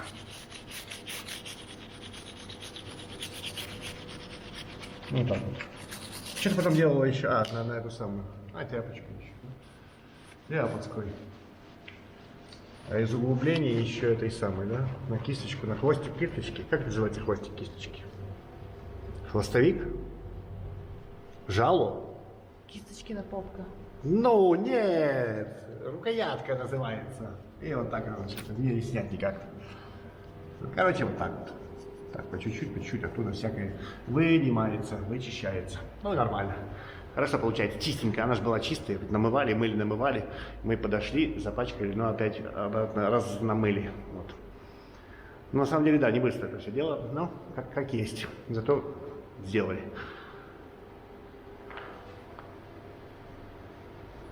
Так, у нас сегодня 8 число. Мы наконец-то пришли в эту вот комнатенку. Крайняя третья слева комната. Что-то у нас там паузы какие-то, туалет. Короче, надо пошкурить. Мы сейчас занимаемся тем, что шкурим этот самый. Все мигает, я не буду это отключать. Там 3 светильника этих. Значит, потом покажу, что получается. Там у нас большой, огромный перелом, который Саша сейчас вырезает, ваяет. Покажи, что там. Вот такой это дикий перелом. Ну, такой у нас получился, такой он и был. В общем, и надо как-то, мы решили сегодня вручную пройтись, все примыкания, нижняя у нас не тронутая, здесь тяга как бы, всю нижнюю тягу, и ну, сколько успеем, окна, вот надо вот это вот все такое тоже заделать нам, ну, подшкурить, а завтра уже, я думаю, я пойду уже именно машиной, чтобы сегодня не шуметь, здесь очень маленькое помещение, я наконец-то решился купить наушники на уши, короче, чтобы, потому что тут можно реально оглохнуть, придется пользоваться наушниками. И уже будут наушники, и можно будет машиной обойти сами плоскости. Ну, тут только куда она пролезет только. Ты все вырезаешь. Вот такой тут красавчик. Переломчик. Чек. Что, наваяли тут, не поймите? Наваяли. Ну, иначе никак. Значит, чтобы его не было, надо было рубить все. Вот так срубать, стесывать. И тут вообще все кривенько так. А ну-ка посмотрим, вот так у нас там получилось, где пошкурено, и вот здесь, где не шкурено. Вот такое все. Ну тут Саша что-то уже делала по чуть-чуть. Ну и наляпались мы везде, мы наляпывались этим самым. Когда шпаклевали. О, надо будет убрать, оно хорошо убирается. Ты уверена, что так надо делать там? Ну... Чисто логически, да. Чисто логически? Ну ладно, чисто логически. Придется переделать потом этот участочек, что делать. Так, опять 25. Я отвернул их в сторону. Товарищи, может быть, не будет там сильно мигать. А ну-ка поднимемся, иначе будет темно. То и одной лампочки, или там далеко очень. Не хватит ее. Ну а чё? Ой. Поднялся повыше, поближе сюда. Так. Ну, посмотрим. Значит, трещинка, и не просто трещинка, она пошла вот здесь. Здесь у нас перелом, это здание переломанное, то есть я держу сейчас в горизонте прям. Видно, как там все проходит. Здесь окно, а это намного ниже, и оно уходит как бы вниз. Да, ну это снизу было видно, много раз это показывал место. Да, и этот перелом продолжает работать. Вот, надеюсь, камера услышит сейчас. Вот, я думаю, видно тут трещинку. Вот она пошла, можете не видно, но... Вот здесь где-то в этой области шпаклевочку отторгла. Наверное, с сеткой. Вот только здесь я пошуршал, так везде нормально, только здесь. И эта трещина пошла сюда, вот она вышла и сюда где-то на потолке спряталась. Не вижу ее, может быть, она себя проявит. И угол отлетел полностью. Вот он. Вот она, вот она, вот она, вот она. И вот она такая. И вот так, получается, полностью отсекло угол, причем ушел вниз. Он же, здесь же крепеж, все есть, но, видимо, вот эта подвижка, видимо, вот это все, оно, видимо, как-то работает. Я здесь замечаю, может, камера видит, что он опустился там, может, на долю миллиметра какую-то. Я цепляюсь там, то есть за вот это вот место я зацепляюсь. То есть, да, он чуть-чуть приспустился. Ладно, подождем, чуть позже, все равно надо еще 2 потолка пройти. И особенно с этой стороны, здесь у нас улица, здесь ездят машины. И, видимо, может из-за этого тоже, из-за каких-то вибраций происходит такое. Подождем, может оно как-то устаканится. И можно будет потом еще это самое. Еще, ну, как бы надо это переделать, вот это место точно. И, как бы, ну, все то, что видим, видимые трещины, надо заделать. Не очень-то круто, совсем не круто, это очень не круто.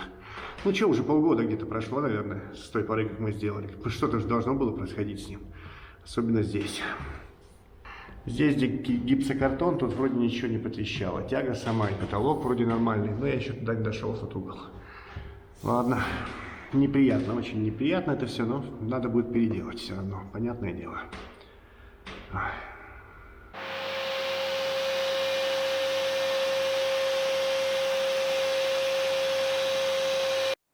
Да, в наушниках, конечно, круто. Что-то я прям, ну, здесь маленькая комната, наверное, не знаю, 12 квадратов или сколько. И вот я прям чувствовал, что когда первый раз я еще здесь делал, что прям, ну, реально тяжело. С наушниками классно. Так что, да, надо применять наушники.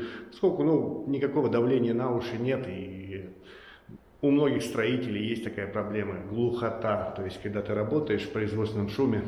Да, надо применять. Согласен. И буду применять в дальнейшем.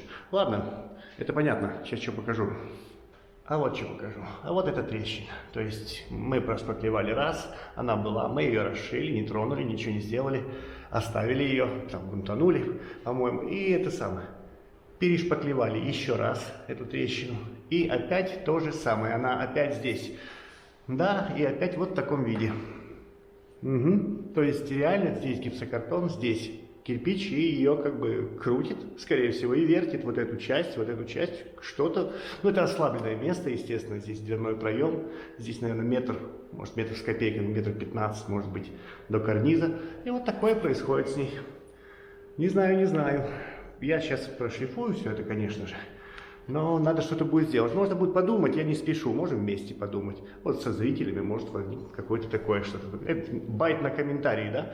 На самом деле нет. Ну, может это что-то ясность какую-то внесет, как можно здесь поступить. То есть лента здесь проклеена, она есть, вот она ровно по ленте, протрещала. Лента не шевелится, не бухтит, там не шелестит, все нормально. Но почему-то вот хочется ей здесь рваться. Самое простейшее, наверное, это симлайтом заделать, посмотреть, что произойдет дальше. То есть расшить, прогрунтовать. И потом симлайтом заделать, посмотреть, что будет происходить. Это самое простое, что мне приходит на ум. Конечно, можно вырвать оттуда ленту и там что-то еще сделать, чем-то другим заделать. Ладно, пока оставлю это место. Ну, это я прошлифую сейчас, поскольку я сделал только вот половину по всей комнате, как бы. Вот так. Еще верх надо. И оставлю, посмотрим. В дальнейшем надо будет что-то с ней сделать, с этой штукой. Ну, вот так нельзя оставить, конечно же. И да, какая-то сетка или какая-то серпянка здесь. Может быть, что-то типа паутинки какой-то наклеить. Можно на джеску с ПВА. Может, это поможет как-то. Тоже вариант. Можно попробовать простейший, симлайтом. Симлайт, он чуть-чуть как бы подвижный. Можно попробовать им. Собственно, симлайт и фиброластик, они как раз для таких соединений. А ну-ка, а вот, ага, здесь отломил кусочек. Ну, отломило здесь кусок шпаклевочки, наверное, да? Да. А вот, пожалуйста, хоп. А дальше норма. Дальше хорошо. Угу. Вот такой вот участок. Не очень круто. Ну ладно, посмотрим.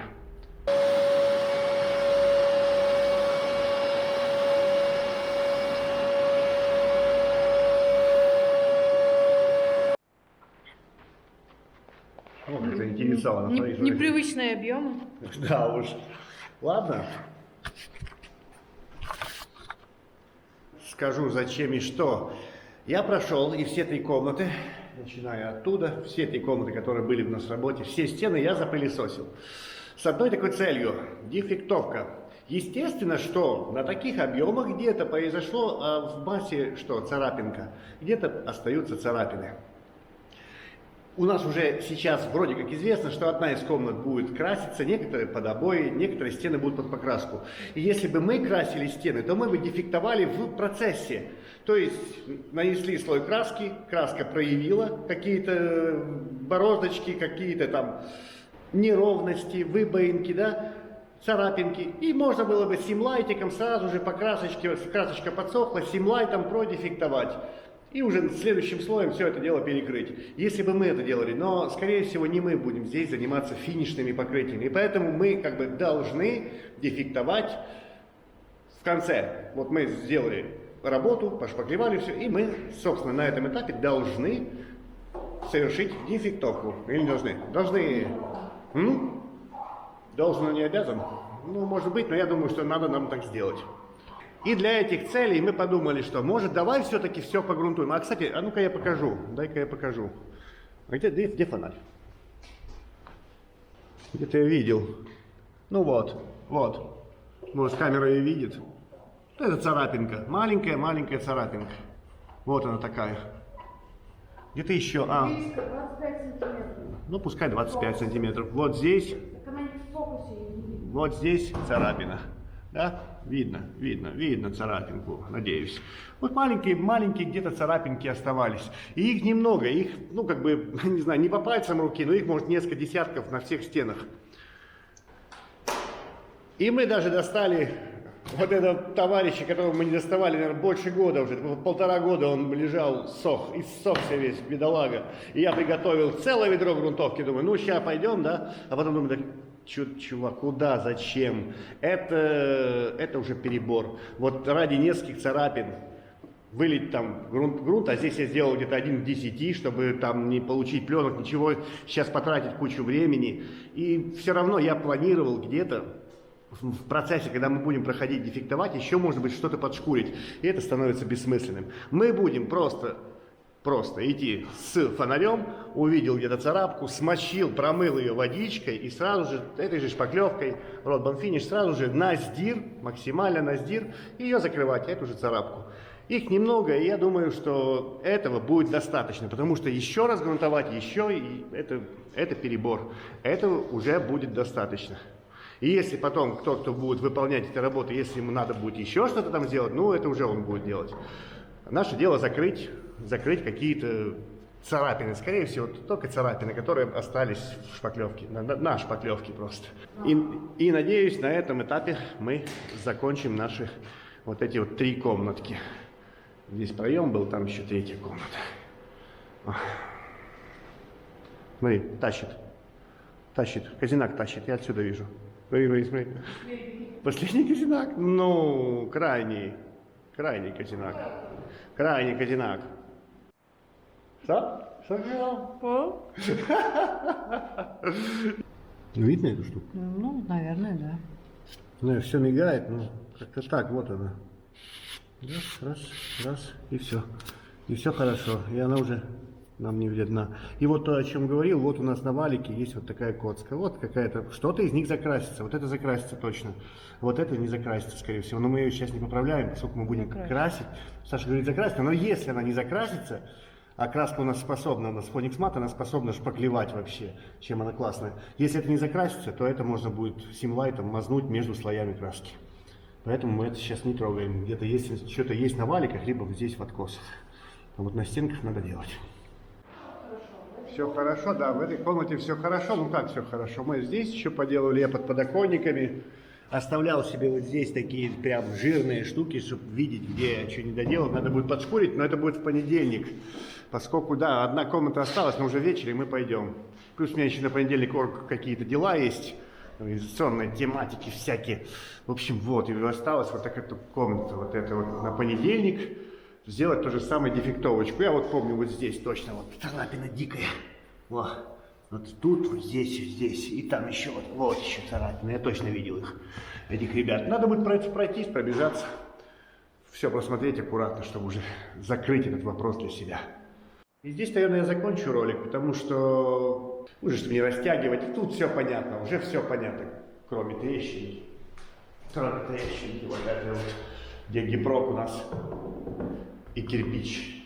Он зашкурил, все норм. Я думаю, я ее для начала, возможно, может, кто что-то поумнее напишет в комментариях, да, но я думаю, я для начала ее всевлайтиком, наверное, но предварительно разошью аккуратненько и подгрунтую. Но это будет уже потом, может быть, в следующих каких-то наших видеоматериальчиках.